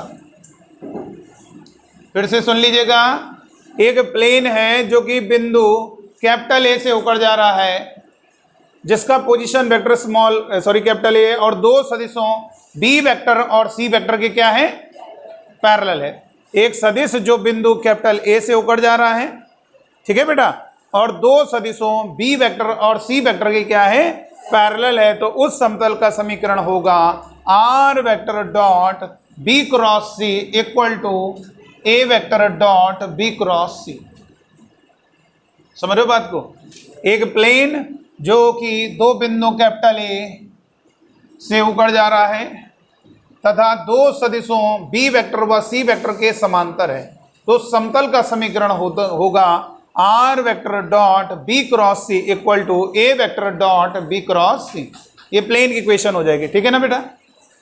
क्लियर है? ये उस समतल का समीकरण हो जाएगा R vector dot B cross C equal to A vector dot B cross C. ठीक है, एक प्लेन जो कि किसी बिंदु से होकर जा रहा है दो सदिशों को। जैसे अगर मैंने क्वेश्चन दिया, find the equation of a plane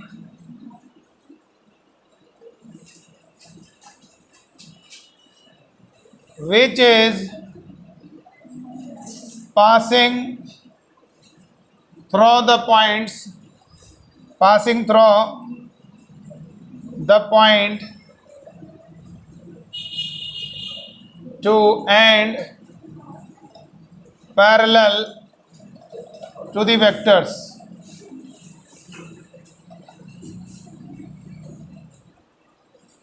I cap plus 3j cap minus 2 K cap 4i cap plus j cap plus 5 के cap.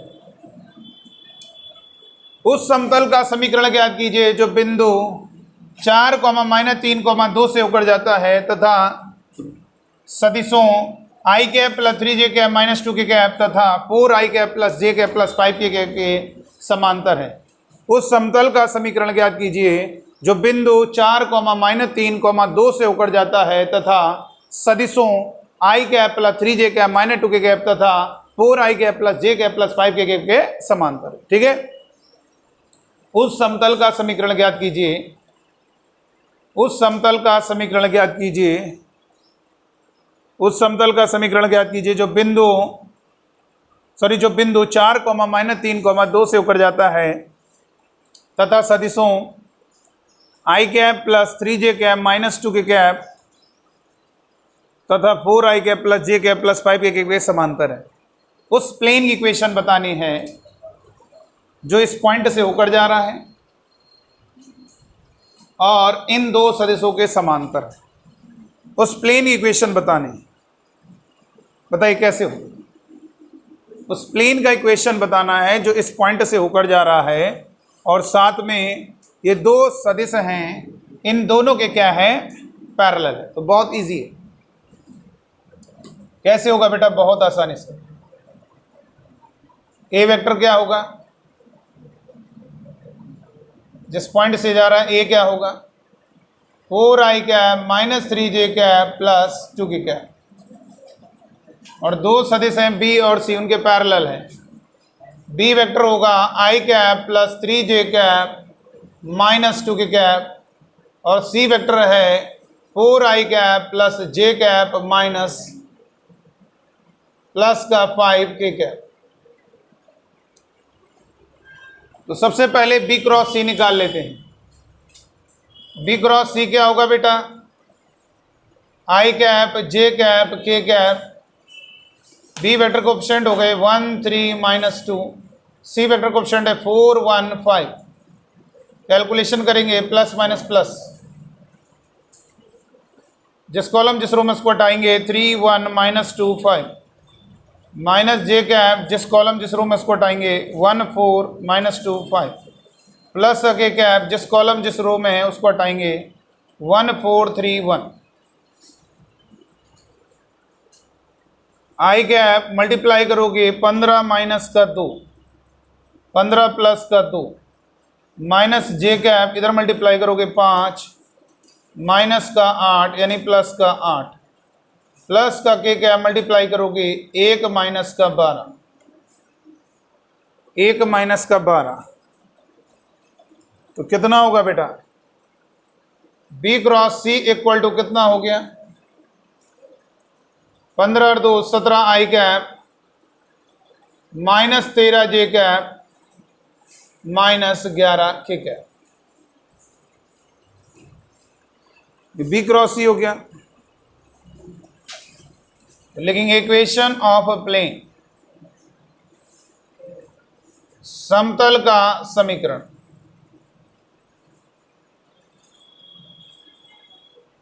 Are vector dot formula होगा B cross C equal to A vector dot B cross C.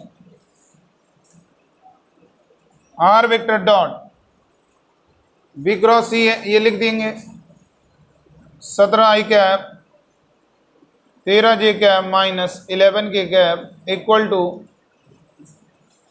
A vector है 4 I cap minus 3 J cap plus का 2 K cap dot B cross C कितना है? 17 I cap minus 13 J cap minus 11 K cap. तो R vector dot 17 I cap minus 13 J cap minus 11 K cap equal to 4 का 17 में गुणा करेंगे 17 चौको 68 minus 3 का 13 में प्लस 13 3 तो 2 गुणा माइनस का 22।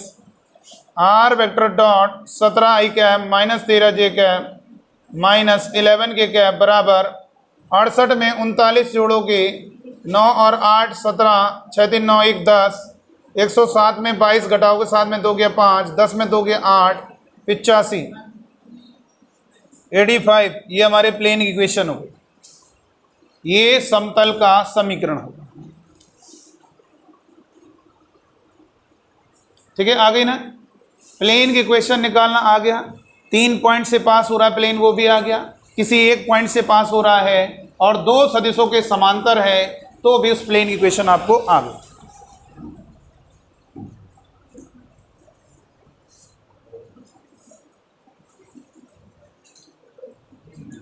रब करें।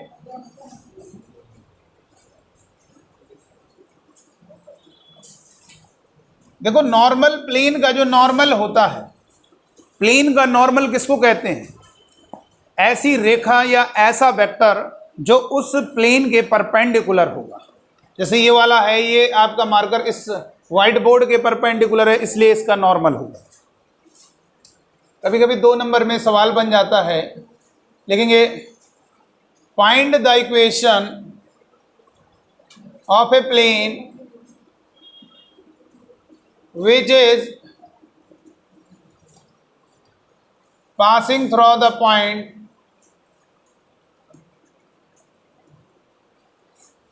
(5, -2, 3) and perpendicular to the vector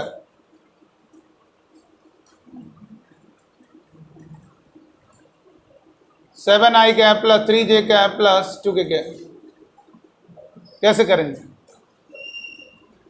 उस समतल का समीकरण ज्ञात कीजिए जो बिंदु 5, -2, 3 से उकड़ जाता है तथा सदिश 7 आई cap plus 3 J cap plus 2 K cap के लंबवत है। उस समतल का समीकरण ज्ञात कीजिए जो बिंदु 5, -2, 3 से उकड़ जाता है तथा सदिश के लंबवत है। जो वेक्टर, बेटा देखो, अगर हमारी ये 2 लाइन्स आपस में परपेंडिकुलर हैं, ये वाली लाइन L1 है और ये लाइन L2 है। अगर मैंने कहा L1 L2 पे लंब है तो L2 L1 पर भी परपेंडिकुलर। अगर L1 L2 पे परपेंडिकुलर है तो L2 भी L1 पे परपेंडिकुलर होंगे। वैसे ही अगर प्लेन के परपेंडिकुलर हमारा ये वेक्टर है, ये हमारा व्हाइट बोर्ड है, अगर मैंने कहा ये प्लेन के परपेंडिकुलर है तो वाकई में प्लेन भी इस वेक्टर के परपेंडिकुलर है। प्लेन जिस वेक्टर के परपेंडिकुलर होगा वो वेक्टर हमारा उस प्लेन का नॉर्मल होगा। देखो प्लेन हमारा इसके परपेंडिकुलर है, इसका मतलब ये प्लेन का क्या है? नॉर्मल है बेटा, ठीक है। तो इसमें क्या होता है, यहां पर लिखना है इफ ए प्लेन, यदि कोई समतल is passing through a point, if a plane is passing through a point, यदि कोई समतल किसी बिंदु ए से होकर जाता है and perpendicular to the vector, perpendicular to the vector, perpendicular to the vector N, एक समतल जो बिंदु ए से होकर जाता है कैपिटल ए यानी स्मॉल ए वेक्टर से होकर जाता है तथा सदिश एन के लंबवत है। यदि कोई समतल बिंदु कैपिटल ए उसके ब्रैकेट में स्मॉल ए वेक्टर से होकर जाता है तथा सदिश एन वेक्टर के लंबवत हो है, देन इट्स इक्वेशन, तो उसका समीकरण, तो उसका समीकरण क्या होगा बेटा, फॉर्मूला क्या होता है जरा लिख लेंगे, R vector dot N vector equal to A vector dot N vector, R vector dot N vector is equal to A vector dot N vector. लगाइए इस फॉर्मूले को। यदि कोई समतल किसी बिंदु से होकर जा रहा है तथा वो प्लेन किसी वेक्टर के परपेंडिकुलर है, वो प्लेन जिस वेक्टर के परपेंडिकुलर है वो वेक्टर उस प्लेन का नॉर्मल है। हमारा प्लेन इस सदिश के लंबवत है, इसका मतलब ये हुआ ये सदिश उस प्लेन का होगा नॉर्मल यानी अभिलंब, ठीक है। जो है लंबवत है, सदिश एन के लंबवत है, तो क्या होगा यहां पर सबसे पहले सॉल्यूशन में क्या होगा, इसका सॉल्यूशन ए पॉइंट क्या होगा, उसका पोजीशन वेक्टर बना लीजिए, 5i cap minus 2j cap plus 3k cap, ये हमारा ए हो गया। और नॉर्मल क्या होगा बेटा, नॉर्मल होगा 7i cap plus 3j cap plus 2k cap. तो लिखेंगे equation of plane, equation of plane यानी यहां पर लिखेंगे समतल का समीकरण, समतल का समीकरण, इक्वेशन ऑफ प्लेन क्या होगा, जल्दी से बताइए इक्वेशन ऑफ प्लेन क्या होगा। फॉर्मूला लगा देंगे R vector dot N vector is equal to A vector dot N vector. तो लिख दीजिए क्या होगा, आर वेक्टर डॉट एन कितना है, नॉर्मल है 7i cap plus 3j cap plus 2k cap equal to A vector कितना है 5i cap minus 2j cap plus 3k cap dot N vector कितना है 7i कैप प्लस का 3j cap plus का 2k cap. जब इनका dot करोगे तो R vector dot 7i cap plus 3j cap plus 2k cap equal to 5 का 7 में मल्टीप्लाई 5 7 35 माइनस 2 का 3 में मल्टीप्लाई 2 3 6 3 दूनी 6 माइनस 6 से प्लस 6 कैंसिल, 6 से माइनस 6 कैंसिल। तो यहाँ पर प्लेन की इक्वेशन आ गई R vector dot 7i cap plus 3j cap plus का 2k कैप इक्वल टू, ये प्लेन की इक्वेशन हो गई 35। ये हमारे समतल का समीकरण होगा, ये हमारे प्लेन की इक्वेशन हो गई R vector dot N vector is equal to A vector dot N vector, ठीक है ना। कोई प्लेन अगर किसी पॉइंट से होकर जा रहा है उसे स्मॉल ए वेक्टर कहेंगे, और प्लेन जिस वेक्टर के परपेंडिकुलर है आप ये भी कह सकते हो वेक्टर प्लेन के परपेंडिकुलर, चाहे वेक्टर को प्लेन के परपेंडिकुलर को चाहे प्लेन को उस वेक्टर के परपेंडिकुलर, दोनों केस में वो प्लेन का नॉर्मल बनेगा। और आप देख सकते हैं 2 मार्क्स का क्वेश्चन हो जाएगा। नेक्स्ट लिखेंगे, नेक्स्ट लिखेंगे जरा,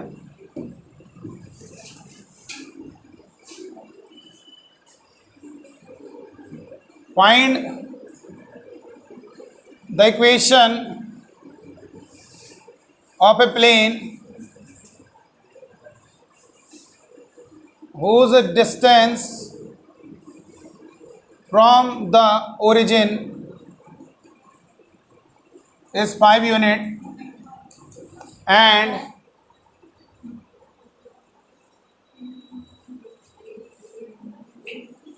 perpendicular to the vector 6i cap minus 2j cap plus 3k cap. उस समतल का समीकरण ज्ञात कीजिए, उस समतल का समीकरण ज्ञात कीजिए, उस समतल का समीकरण ज्ञात कीजिए जिसकी मूल बिंदु से दूरी 5 इकाई है। उस समतल का समीकरण ज्ञात कीजिए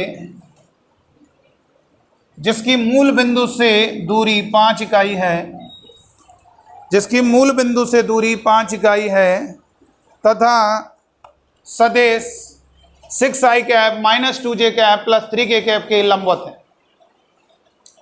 उस समतल का समीकरण ज्ञात कीजिए जिसकी मूल बिंदु से दूरी 5 इकाई है तथा सदिश 6i cap minus 2j cap plus 3k cap के लंबवत है। ठीक है, if a plane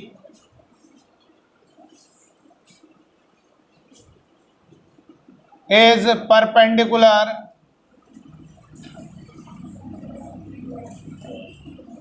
to the vector and whose distance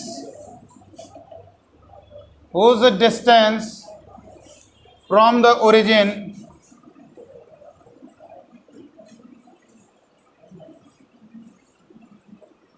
is p unit, then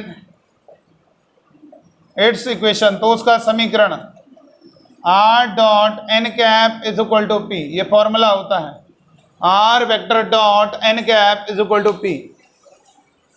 सबसे पहले ये बताइए किस p कितनी है ओरिजिन से डिस्टेंस 5, और उसके परपेंडिकुलर वेक्टर कौन है, प्लेन के परपेंडिकुलर, वो नॉर्मल हो गया। लेकिन हमें यहाँ पर ज़रूरत एन कैप की पड़ेगी, तो एन कैप आ जाएगा भाई, उसी वेक्टर में उसी के मॉडुलस से डिवाइड करोगे तो हमारा एन कैप तैयार हो जाएगा। तो यहाँ से जो एन कैप आएगा, एन की जगह रखोगे 6i cap minus 2j cap plus 3k cap, और उस एन वेक्टर का मॉडुलस क्या होगा, अंडर रूट 6 का वर्ग 36 माइनस 2 का वर्ग 4 और 3 का वर्ग 9। तो यहाँ से एन कैप कितना होगा, 6i cap minus 2j cap plus 3k cap divided by 36 और 4 40 9 49 का अंडर रूट 7। तो यहाँ पर लिखेंगे क्या, इक्वेशन ऑफ प्लेन, समतल का समीकरण क्या होगा बेटा, r vector dot N cap is equal to P. N cap कितना है बेटा, 6i cap minus 2j cap plus 3k cap divided by 7, p कितना है 5, r vector dot 6i cap 2j cap plus 3k cap equal to कितना होगा, 7 का 5 में multiply 35। ये हमारे समतल का समीकरण होगा बेटा।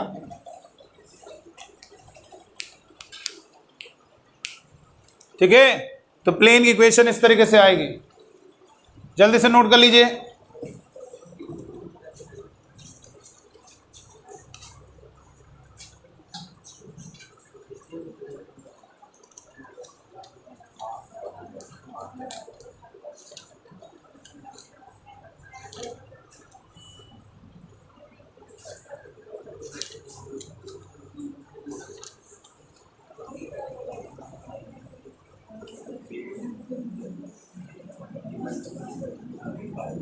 ये क्वेश्चन लिखेंगे,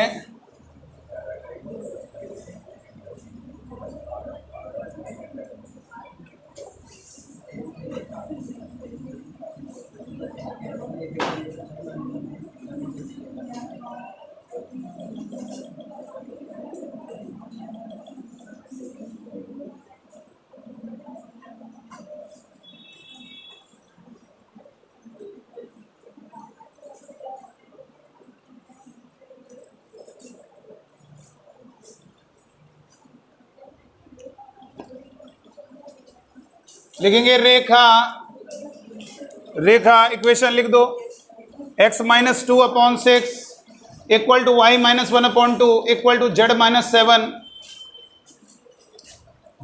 7/3 तथा समतल रेखा तथा समतल 2x minus 2y minus z बराबर 10 के बीच का कोण ज्ञात कीजिए। ये बताएं नहीं, लेकिन जरा देखिए कितने लोग निकाल पाते हैं। रेखा तथा समतल के बीच का कोण ज्ञात करना है, जल्दी से।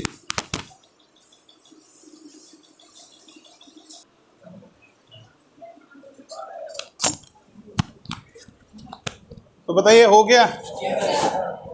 अब देखो यहां पर हमें लाइन और प्लेन के बीच का एंगल थोड़ा अलग है कॉन्सेप्ट, लाइन और प्लेन के बीच का एंगल।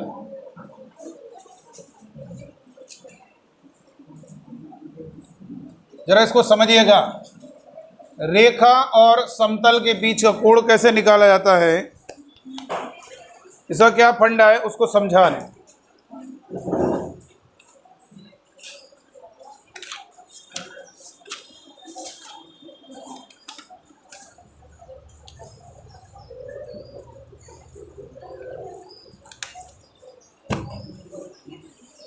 देखिए बेटा जरा समझिएगा, find the angle between the line and the plane.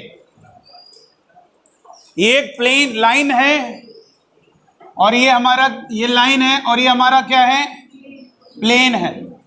इन दोनों के बीच में क्या बनाना है, बताना है एंगल। देखो लाइन और प्लेन का इंटरसेक्शन, रेखा और समतल का इंटरसेक्शन क्या होता है जरा समझिएगा। एक पेन देना बेटा जरा। जैसे मान लीजिए ये प्लेन है आपके सामने, अभी एंगल की बात कर रहे हैं, अभी हम इस पर पॉइंट ऑफ इंटरसेक्शन फाइंड करने की भी बात करेंगे। देखो क्या होगा, जैसे मान लीजिए ये कोई वाइट पेज है, ये कोई प्लेन है, देख रहे हो ना प्लेन है, और ये कोई लाइन है उसको इंटरसेक्ट कर रही है। ये देखिए क्या ये लाइन इस प्लेन को इंटरसेक्ट कर रही है, देखिए ये लाइन इसके इंटरसेक्ट कर रही है। जरूरी नहीं कि इसके परपेंडिकुलर हो, ऐसा जरूरी नहीं कि ऐसी हो बिल्कुल एकदम परपेंडिकुलर, ऐसे इंटरसेक्ट करके जा रही है, ठीक है। अब ये जो लाइन इंटरसेक्ट कर रही है, तो वो जो पॉइंट ऑफ इंटरसेक्शन है जहां पर ये एक दूसरे को कट कर रहे हैं, यानी जो होल दिख रहा है आपको, इस पॉइंट ऑफ इंटरसेक्शन के कोऑर्डिनेट निकालना सीखेंगे। लेकिन पहले अभी हम इन दोनों के बीच का एंगल, ये देखिए ये जो प्लेन है और इस लाइन के बीच जो एंगल दिख रहा है, ये जो आपकी लाइन है और ये जो प्लेन के बीच में एंगल नजर आ रहा है, इस एंगल को फाइंड करना है। कैसे फाइंड होगा आइए समझते हैं। देखो इधर कैसे करना है, इसको हमने प्लेन बना लिया, ये क्या है हमारा, ये तो लाइन दिख रही है, ऐसे समझो ये इस तरीके से प्लेन है, एक सरफेस है। जैसे आप फिजिक्स में एक टेबल बनाते हो तो टेबल ऐसे लाइन थोड़ा ना होगी, यानी फील कर लेते हो ऐसा होगा, तो वैसे ही हमारा प्लेन है, लिख देते हैं, लिख दिया करो यहाँ पे, देखने वाला उसे फिर प्लेन की नज़र से देखेगा। समतल यानी ऐसे है। और इसकी इक्वेशन आपको दी है क्या, 2x - 2y - z = 10। और ये कोई लाइन है, उस इक्वेशन क्या दी है, ये लाइन है, यहाँ पे लिख देते हैं रेखा। इस इक्वेशन क्या है, x - 2y/6 y - 1/2 z - 7/3। इनके बीच जो एंगल बन रहा है इसको निकालना है थीटा।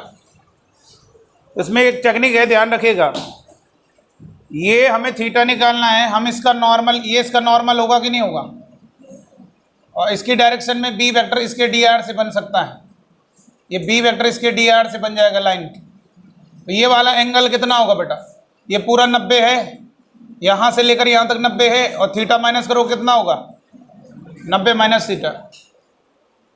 तो बी वेक्टर पहले लिख दो, बी वेक्टर क्या होगा, लाइन के डायरेक्शन रेशियो से बनेगा, कितना है 6i + 2j + 3k। और नॉर्मल क्या होगा प्लेन का, बोलिए, ये प्लेन के इक्वेशन से बनाओ नॉर्मल। x की जगह i कैप, y की जगह j कैप और z की जगह k कैप। तो b vector dot n vector equal to पहले वाले वेक्टर का मॉडुलस दूसरे वाले वेक्टर का मॉडुलस कॉस और दोनों के बीच का एंगल। b वेक्टर और n वेक्टर के बीच का एंगल कितना, थीटा नहीं बल्कि सर निकालना तो थीटा ही निकलेगा, परेशान नो।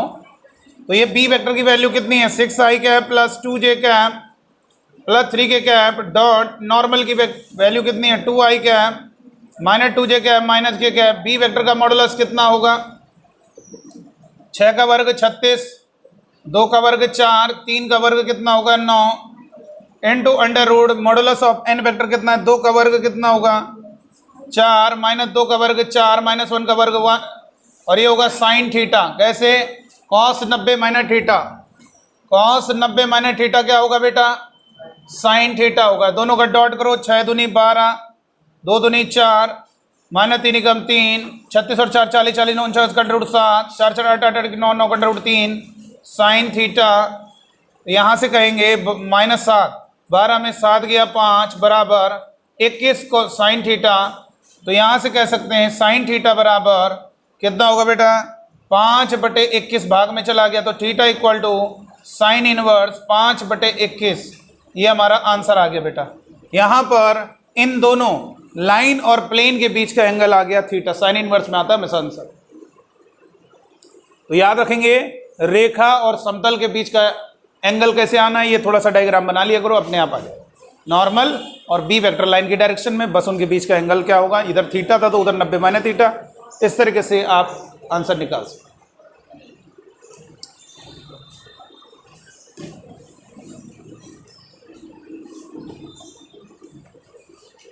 तो ये बताइए, अगर ये प्लेन है तो ये प्लेन है, अगर मान लीजिए प्लेन है तो इस प्लेन का ये क्या है, नॉर्मल। तो नॉर्मल को n बना सकते हो, अगर मैंने इसके dr बोले तो x y z गुणांक ही होते हैं, 2 - 2 - 1, इसी से आप नॉर्मल बना सकते हो। 2i के माइनस 2j के माइनस कीजिए, रब कर दें।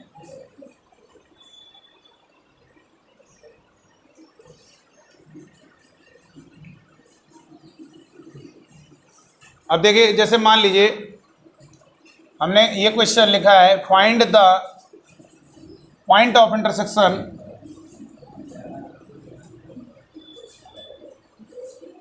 Of the line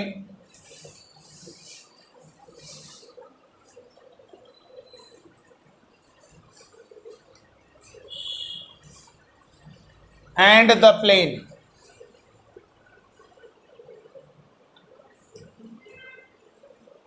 equal to something अभी कर देंगे, ठीक है, उसको बैलेंस बनाना पड़ेगा।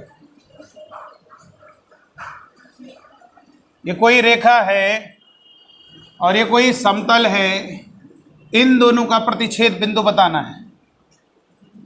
ये लाइन है और वो प्लेन है, प्लेन को इंटरसेक्ट कर रही है। ये देखो, ये वाला ये प्लेन है और ये कोई लाइन है जो कि इस प्लेन को इंटरसेक्ट कर रही है। तो वो पॉइंट ऑफ इंटरसेक्शन यानी जो होल हो गया उसको पता करना है। पॉइंट ऑफ इंटरसेक्शन ये पता करना है, कैसे आएगा जरा सीखेंगे। इस रेखा और इस समतल का, अभी ये इक्वेशन में इक्वल टू में बाद में कर देंगे, वो थोड़ा दिक्कत होती है ना, लेमडा ठीक ठाक वैल्यू आए इसलिए, फ्रैक्शनल भी आ सकता, कोई दिक्कत नहीं, लेकिन अभी हम इसलिए इक्वल टू में नहीं लिख देंगे क्योंकि हम ऐसा लिखना चाहते हैं लेमडा ठीक ठाक आए, इसलिए इक्वल टू अभी छोड़े रहो, बाद में लिख देंगे वहाँ पे, कोई दिक्कत वाली बात नहीं। इक्वल टू करके लिखे रहो, थोड़ा सा स्पेस छोड़ देना वहाँ पे, बाद में हम लिख देंगे। देखिए इधर सबसे पहले ये बताइए सॉल्यूशन। ये हमारा प्लेन है, यहाँ पे लिख दिया प्लेन, और इसी इक्वेशन क्या है, 3x + y + 2z equal to में समथिंग होगा। और ये कोई लाइन है, इसको इंटरसेक्ट कर रही है, ये लाइन है हमारी रेखा, जिसका समीकरण है x - 2/3 equal to y - 1/4 equal to z - 3/2। देख लीजिए, ठीक है। अच्छा ये बताइए, कोई भी नोट करके लिखेंगे, कभी भी कोई लाइन है x + 3/4 y - 1/7 और z - 3/2, अगर कभी भी ये लाइन इक्वेशन है, और आप तो जानते हो लाइन पर लाखों करोड़ों पॉइंट्स है, कभी भी लाइन पर तुम्हें पॉइंट की जरूरत पड़ रही है तो उसको एक लेट कर लिया करो। लेट वो पॉइंट क्या है, जरा मैंने कहा रेखा पर कोई बिंदु बताना है तो उसको लेट करने का तरीका ये क्या है, नीचे इसमें लेमडा का मल्टीप्लाई करो, क्या करोगे 4 लेमडा, तरीका सीख लो।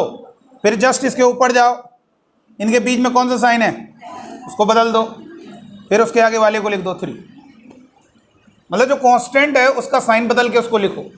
इसमें लेमडा मल्टीप्लाई करो, 7 लेमडा + 1, 2 लेमडा + 3, बीच का साइन बदल के ये कांस्टेंट को आप ये कह सकते हो, जो भी साइन है बीच का चेंज करके फिर कांस्टेंट को ही लिखे रहे, माइनस है तो प्लस, प्लस है तो माइनस, ठीक है। ये पॉइंट इसको लेट कर लेने, ऐसे ही करना। तो बताइए, अगर मुझे इस लाइन का और इस प्लेन का पॉइंट ऑफ इंटरसेक्शन फाइंड करना है इसको, तो इसी के लिए हम पता करेंगे। अब इसको किसी तरह से पता करना पड़ेगा। तो हमें मालूम है पॉइंट लाइन पर भी है और ये पॉइंट प्लेन पर भी है, प्लेन पर भी है। तो हम इस पॉइंट को लाइन पर ज़रूरत पड़ रही है हमें, और कोई भी पॉइंट अगर लाइन पर आपको ज़रूरत पड़ रही है तो उस पॉइंट को आप लेट कर सकते हो। क्या लिखोगे, 3 लेमडा बोलो +2 और 4 लेमडा +1 और 2 लेमडा +3, और ये पॉइंट इस प्लेन पर है, इस प्लेन पर है, तो इसे क्या करेगा, सेटिस्फाई करेगा। इसे क्या करेगा, सेटिस्फाई करा दीजिए, सेटिस्फाई करा दीजिए 3 लेमडा प्लस। आज के बाद ऐसे ही करना है, जब भी किसी लाइन और प्लेन का पॉइंट ऑफ इंटरसेक्शन निकालना होगा तो हमेशा उस पॉइंट ऑफ इंटरसेक्शन को P नाम दे दिया और वो पॉइंट लाइन पर है, तो लाइन की इक्वेशन से जैसे मैंने अभी बताया, कभी पॉइंट की जरूरत पड़ रही है लाइन पर तो इस तरह से लेट कर लेना और फिर उस पॉइंट के कोऑर्डिनेट क्या हो जाएंगे आप उससे बना सकते हो। ये बना दिया, अब वो पॉइंट इस प्लेन पर है तो सेटिस्फाई करा दीजिए, हो जाएगा सवाल। y की जगह क्या रखोगे 4 लैम्डा प्लस 1 और 2 टाइम्स z की जगह क्या लिखोगे 2 लैम्डा प्लस 3 इक्वल टू में, तो यहाँ पर 3 का 3 में गुणा 3 3 9 और 3 का 2 में गुणा 3 दूनी 6 4 लैम्डा प्लस 1 और यहाँ से 2 का गुणा 2 दूनी 4 लैम्डा प्लस 2 का 3 में गुणा 2 3 6 इक्वल टू, तो 9 में 4 जोड़ोगे 13 13 और 4 17 लैम्डा और ये 6 में 6 जोड़ोगे 12 और 1 13 हो गया इक्वल टू। हुआ कि नहीं हुआ? इतनी बात समझ में आ गई? तो यहाँ पर हमने लिख दिया 30 लिख दीजिए 30, तो 17 लैम्डा बराबर कितना होगा 30 में 13 जाएगा कितना बचेगा 30 में 13 जाएगा कितना बचेगा, अरे भैया 30 माइनस 13 7 बचेगा कि नहीं 17 बचेगा कि नहीं बचेगा, और 17 भाग में जाएगा कितना आएगा 1, और बस हमें लैम्डा का इंतजार था, लैम्डा आ गया तो ये पॉइंट आ जाएगा। लैम्डा 1 रखिए बेटा 1 रखिए, लैम्डा 1 रखेंगे कितना होगा 3 और 2 5, यहाँ पे 1 रखो 4 और 1 5, यहाँ पे 1 रखो 5 5, ये हमारे उस लाइन और प्लेन के पॉइंट ऑफ इंटरसेक्शन, लाइन और, ठीक है बेटा आगे बात समझ, कोई दिक्कत यहाँ तक? ठीक।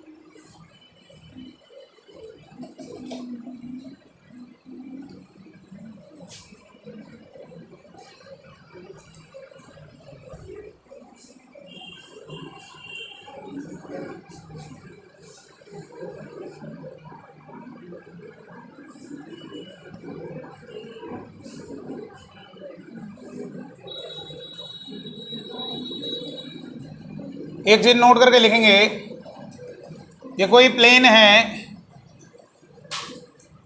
जिस इक्वेशन है ax plus B Y plus C Z plus D equal to 0, और ये कोई पॉइंट है जिसे coordinate x1 y1 z1,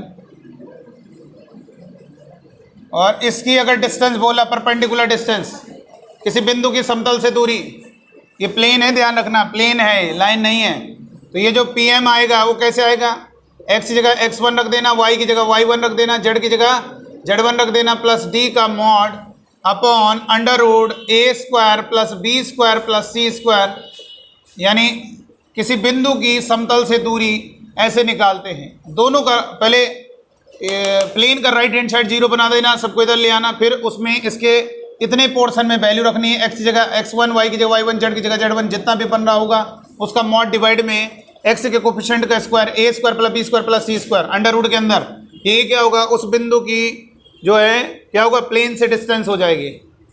example के लिए find the distance of the point, find the distance of the plane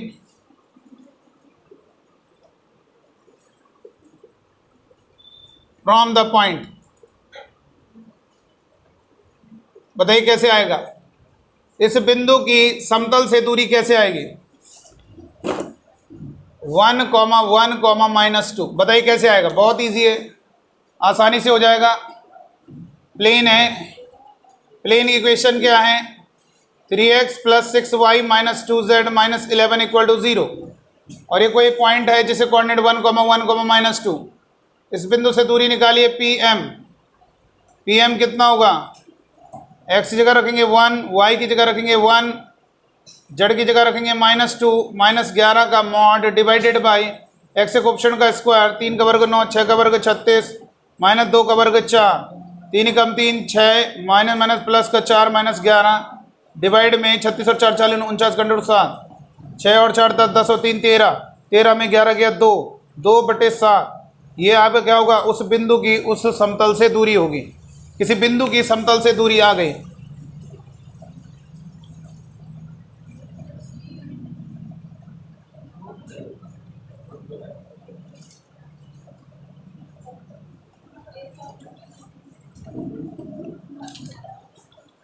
next question है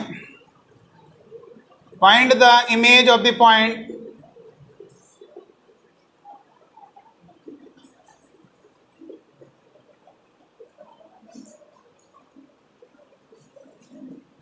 with respect to the plane.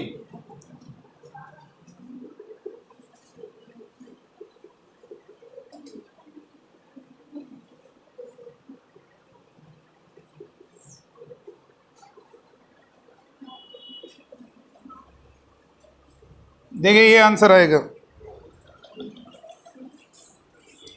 ये कोई प्लेन है, लेकिन ये बिंदु का समतल के सापेक्ष प्रतिबिंब ज्ञात कीजिए। बिंदु 7,14,5 का समतल 2x + 4y - z = 2 के सापेक्ष प्रतिबिंब ज्ञात कीजिए। यानी इसका इमेज बतानी है इसके रिस्पेक्ट में। अब यानी वो प्लेन को अब मिरर समझेंगे, प्लेन मिरर, यानी जो उसकी सरफेस है उस वहाँ पे दर्पण बना देंगे कि आपको दिखाई दे, मतलब मिरर बन जाए। तो वो पॉइंट भाई हमने मान लीजिए इसको प्लेन मिरर बना लिया और ये मार्कर यहाँ पे ऐसे रखा है, तो इसकी इमेज भी उधर दिखाई देगी और उतनी डिस्टेंस पे दिखाई देगी। तो कहीं दूसरी जगह ये इस कमरे से वो दूसरी जगह चला गया, दूसरी तरफ चला गया उतनी डिस्टेंस पर, तो वो पॉइंट दूसरी जगह जा रहा है। देखिए प्लेन है, ऐसे मिरर कर दिया समझ फील करने के लिए, और ये कोई पॉइंट है, इसे कोऑर्डिनेट है 7,14,5। इस पॉइंट की जो इमेज है वो यहाँ पे बनेगी, जितने डिस्टेंस पर ऑब्जेक्ट उतनी डिस्टेंस पर इमेज, जितनी डिस्टेंस पर ऑब्जेक्ट उतनी डिस्टेंस पर, और इमेज और ऑब्जेक्ट हमेशा मिरर के परपेंडिकुलर होते हैं। मान लीजिए आप शीशा ऐसे रखोगे और पॉइंट अगर ऐसे होगा, उसकी इमेज ऐसे नहीं बनेगी, गलत, इमेज हमेशा परपेंडिकुलर बनेगी, ऐसे करके बनेगी। अगर आप हाथ ऐसे रखोगे तो ऐसे नहीं दिखाई देगा, ऐसे ही दिखाई देगा। अपना हाथ मिरर के सामने ऐसे रखना तो ऐसे दिखाई देगा। इसका मतलब ये इमेज और ऑब्जेक्ट हमेशा परपेंडिकुलर होते हैं मिरर के। तो यहाँ पर इसका मतलब ये मिड पॉइंट होगा। तो दो प्रकार के प्रश्न पूछे जा सकते हैं। एक तो फुट ऑफ परपेंडिकुलर भी पूछा जा सकता है, यार इस पॉइंट से इस प्लेन पर, ये प्लेन है समझ लीजिएगा, इसको मिरर बना दिया और इस बिंदु से इस समतल पर एक परपेंडिकुलर डाले, तो इसे हम कहते हैं लंबपाद, यानी फुट ऑफ परपेंडिकुलर। हो सकता है इसे कोऑर्डिनेट भी पूछे, हो सकता है find the foot of perpendicular from p to the plane. बिंदु पी से इस समतल पर जो लंबपाद डाला जा रहा है, तो ये समझ लीजिए अगर आपको फुट ऑफ परपेंडिकुलर निकालना आ गया, समझ लीजिएगा अगर फुट ऑफ परपेंडिकुलर निकालना आ गया तो आप इमेज भी निकाल सकते हो। सबसे पहले हम टारगेट बनाएंगे एम को निकालने के लिए, आप आराम से निकाल लोगे। और एम अगर आ गया तो दो बिंदु के 1 और 2, इसका ये मध्य बिंदु है। अगर ये इमेज निकालनी है तो वैसे ट्रिक है हमारे पास, लेकिन ट्रिक नहीं लगाएंगे। यहाँ पर इसे कोऑर्डिनेट मान लेंगे x, y, z, image coordinate. ये बाद का काम है, पहले m को निकालो। तो m को निकालने का तरीका हम आपको बता रहे हैं। सबसे पहले क्या करेंगे, आप अभी याद करो प्लेन और ये इंटरसेक्शन, अभी याद करो, इससे जस्ट पहले क्या बताया था, प्लेन और लाइन का इंटरसेक्शन बोला था। तो आप वही करो, इसको लाइन समझ लो, ये लाइन हो गई हमारी, इस लाइन और इस प्लेन का पॉइंट ऑफ इंटरसेक्शन निकालो। इस प्लेन की इक्वेशन दी है 2x + 4y - z = 2। सर ये लाइन की इक्वेशन अगर पता चल जाए तो आ जाएगा। बताइए अगर मैं लाइन की इक्वेशन दे दूं आपको और प्लेन का इक्वेशन दे दूं तो कहां पर वो दोनों एक दूसरे को इंटरसेक्ट करे पता चल जाएगा। अरे उस लाइन की इक्वेशन से उस पॉइंट को लैम्डा के टर्म में बना लें और फिर प्लेन पे सेटिस्फाई कराएं। तो ये लाइन की इक्वेशन तो मालूम हो तब तो हम उस पॉइंट पे बना सकते हैं इस पी एम पॉइंट के कोऑर्डिनेट। तो एक काम करो, इस लाइन की इक्वेशन आ जाएगी कैसे, ये बताइए लाइन किस पॉइंट से जा रही है, बोलो 7,14,5 से। इसके dr मालूम है लाइन के, बिल्कुल ये नॉर्मल ही तो है। अरे भैया ये प्लेन का नॉर्मल ही तो है, सीधे तो परपेंडिकुलर डाले, तो इसके dr क्या होंगे, x y z गुणांक 2 4 -1 a b c। तो ये याद रखिए इक्वेशन ऑफ लाइन क्या होगी, इक्वेशन ऑफ लाइन क्या होगी बताइए, x - x1 a = y - y1 b = z - z1। मतलब फंडा वही है, लाइन और प्लेन का जो इंटरसेक्शन वाला फंडा वही लगाना। बस यहाँ पे लाइन के दिमाग लगाइए, वो जिस पॉइंट से परपेंडिकुलर डालो वो आपका नॉर्मल है प्लेन का, और प्लेन के जो नॉर्मल के डायरेक्शन रेशियो होते हैं x y z के गुणांक होते हैं। तो इसके dr मिल गए लाइन के और पॉइंट मालूम है तो ये फॉर्मूला लग जाएगा, तो इससे लाइन की इक्वेशन आ जाएगी। तो कितना होगा, x - x1 कितना है 7/a कितना है 2, y - y1 कितना है 14/b कितना है 4, z - z1 कितना है 5/c कितना है -1। तो इस पॉइंट के कोऑर्डिनेट लेट करिए, जल्दी बताइए कितना होगा, बोलो 2 लैम्डा + 7, इधर 4 लैम्डा प्लस का 14 और -λ + 5, ठीक है। और ये m इसको सेटिस्फाई करेगा, सेटिस्फाई करा दीजिए। तो ये होगा 2 लेमडा प्लस 7 प्लस 4 वाई कितना है 4 लेमडा प्लस 1 और जेड कितना है माइनस लेमडा प्लस का 5 इक्वल टू 2। तो यहाँ से 2 का गुणा करेंगे 2 दूनी 4 लेमडा 2 से तो 14 प्लस 4 जो 16 लेमडा प्लस का 4 minus plus lambda minus 5 equal to 2।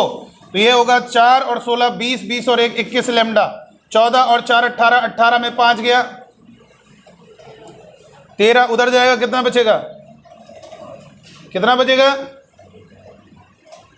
भाई ये देखो 14 ये गलत आ रहा है क्या प्लेन की क्वेश्चन जो दी है 2x plus 4y minus Z कहीं पर मिस्टेक है तो बताइए।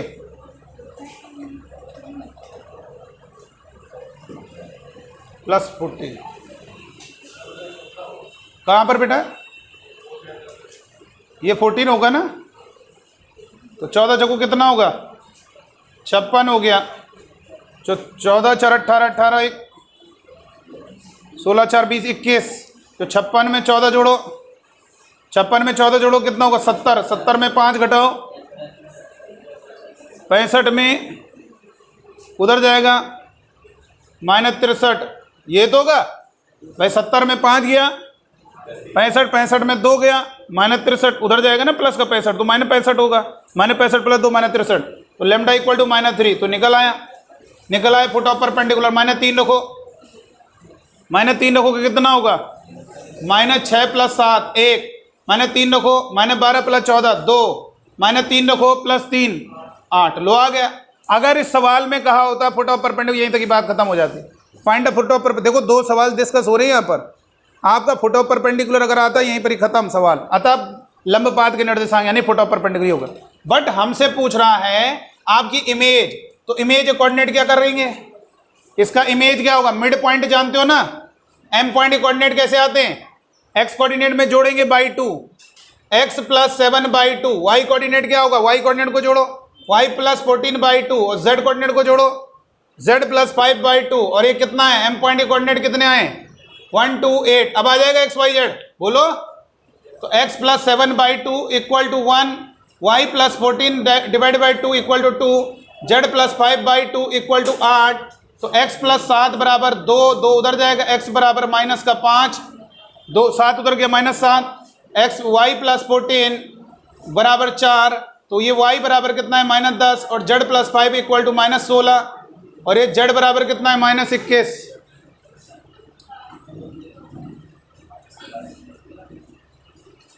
ये तो होगा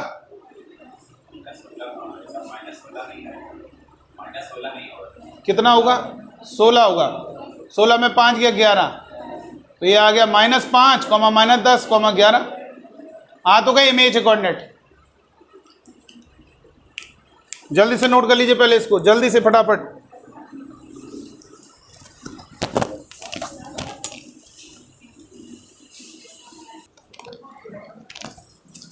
चलिए लास्ट इसमें कॉन्सेप्ट देख लेते हैं। ये वाला लास्ट क्वेश्चन है दोनों एक ही सवाल हैं लग रहा है अलग अलग हैं पूरा खेल फुट ऑफ परपेंडिकुलर के बाद होगा। जैसे दूसरा सवाल है इसमें फुट ऑफ परपेंडिकुलर निकालना होगा। सवाल पहले पढ़ लेते क्या कह रहा है find the foot of perpendicular on the line from the point. दूसरे क्वेश्चन है find the perpendicular distance of the point from the line. सब कुछ वही है देखो लाइन भी वही है पॉइंट भी वही है। फुट ऑफ परपेंडिकुलर मतलब होता है लंब पात। फुट ऑफ परपेंडिकुलर का मतलब होता है लंब पात। क्या है लंब पात जरा बता दो। किसी भी लाइन ये लाइन है प्लेन नहीं है ये लाइन है कोई भी लाइन है उससे उस पे परपेंडिकुलर जिस पॉइंट पे पड़ रहा है लाइन पर यही कहलाता है फुट ऑफ परपेंडिकुलर। तो आइए इस क्वेश्चन का सॉल्यूशन समझते हैं। ये कोई लाइन है जिसकी इक्वेशन है x plus 1/2 y minus 3/-2 z upon -1 और ये कोई पॉइंट है जिससे कोऑर्डिनेट है 1, 2, -3। इस पॉइंट से इस लाइन पर परपेंडिकुलर डाला जा रहा है।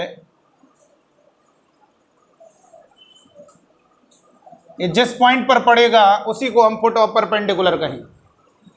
इस पॉइंट से इस लाइन पर परपेंडिकुलर डाला जा रहा है जिस पॉइंट पर पड़ेगा इसी को क्या कहेंगे फुट ऑफ परपेंडिकुलर यानी लंब पात।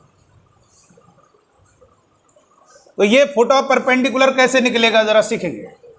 किसी पॉइंट से उस लाइन पर परपेंडिकुलर डाला जा रहा है, जिस पॉइंट पर लाइन को पड़ रहा है वो लाइन हमारा फुट ऑफ परपेंडिकुलर। ठीक है बेटा, यही लंब पाद। अब इसके कोऑर्डिनेट अगर तुमने पता कर लिए, समझ लो, तो दूसरा सवाल भी आ जाएगा। कैसे? दोनों के बीच की दूरी निकाल लेना। भाई ये डिस्टेंस क्या है? पीएमई तो है बिंदु से रेखा की दूरी।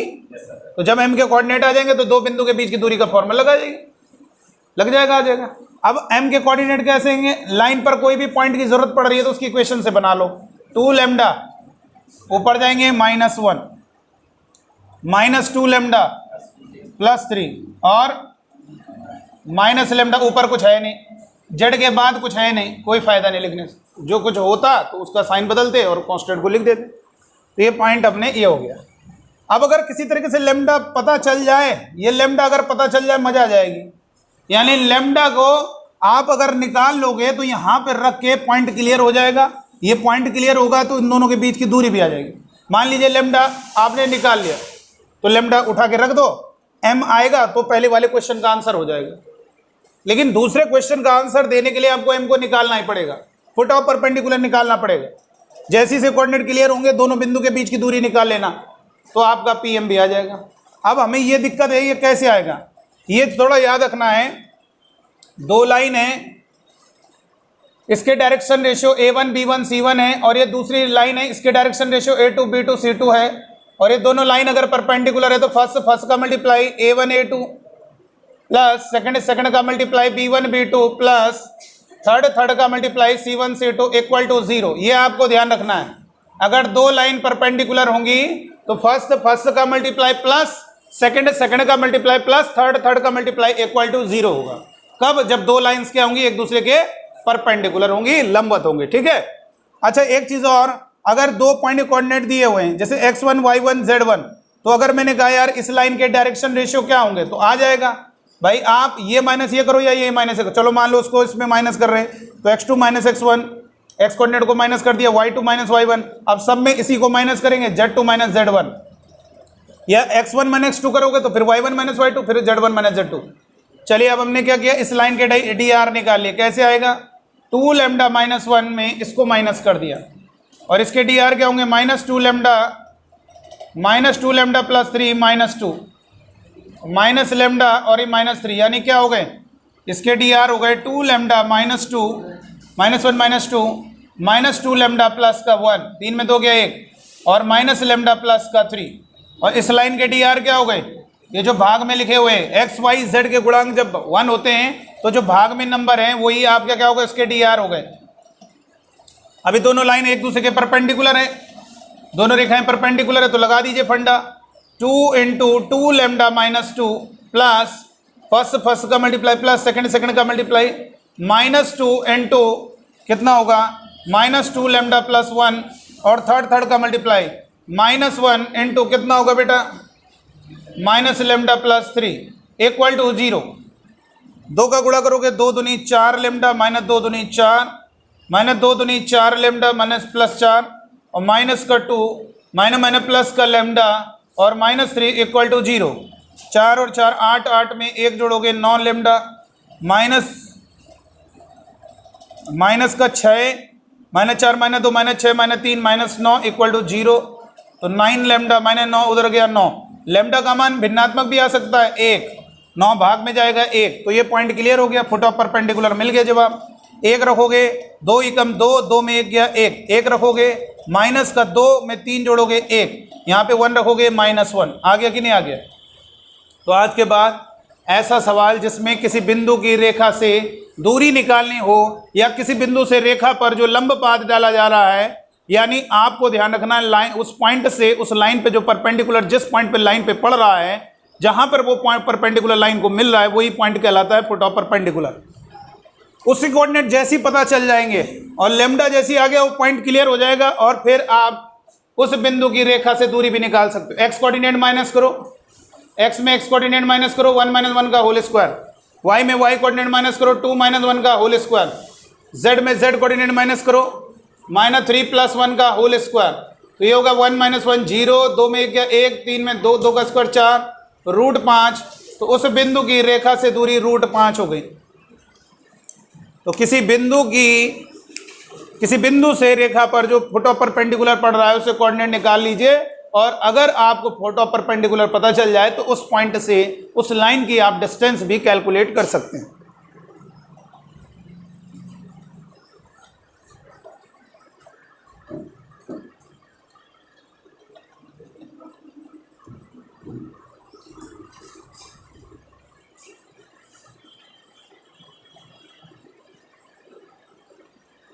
एक क्वेश्चन लिख लेते हैं, मतलब करके दिखा दो, बस करेंगे नहीं हम, इसको आप कर दीजिए, हो जाएगा।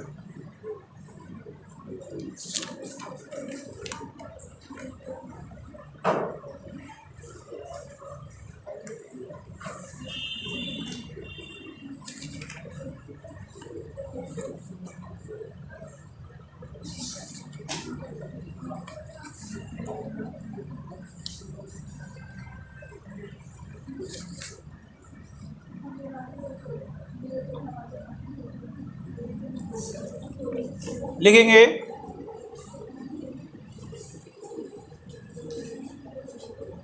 ये प्रॉब्लम है, इसी को सॉल्व करेंगे। दूसरी प्रॉब्लम दे रहे हैं, find the perpendicular distance of the point 2, -3, 1 from the line है x + 1/2 equal to y - 3/3 z + 2/-1। जल्दी से बताइए, इस पॉइंट से इस रेखा की कितनी दूरी है?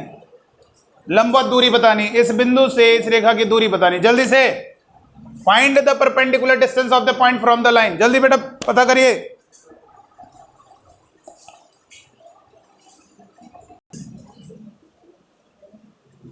हो गया क्वेश्चन, सॉल्व हो गया बेटा? हो जाएगा ना? इस बिंदु से इस रेखा की लंबवत दूरी, अगर हम इस बिंदु से इस रेखा पर लंब पात पूछे तो भी निकाल लोगे, फुट ऑफ परपेंडिकुलर आ जाएगा ना? आ रहा है आंसर? लैम्डा कितना आ रहा है? 9/14। फ्रैक्शनल आ सकता है, कोई दिक्कत नहीं।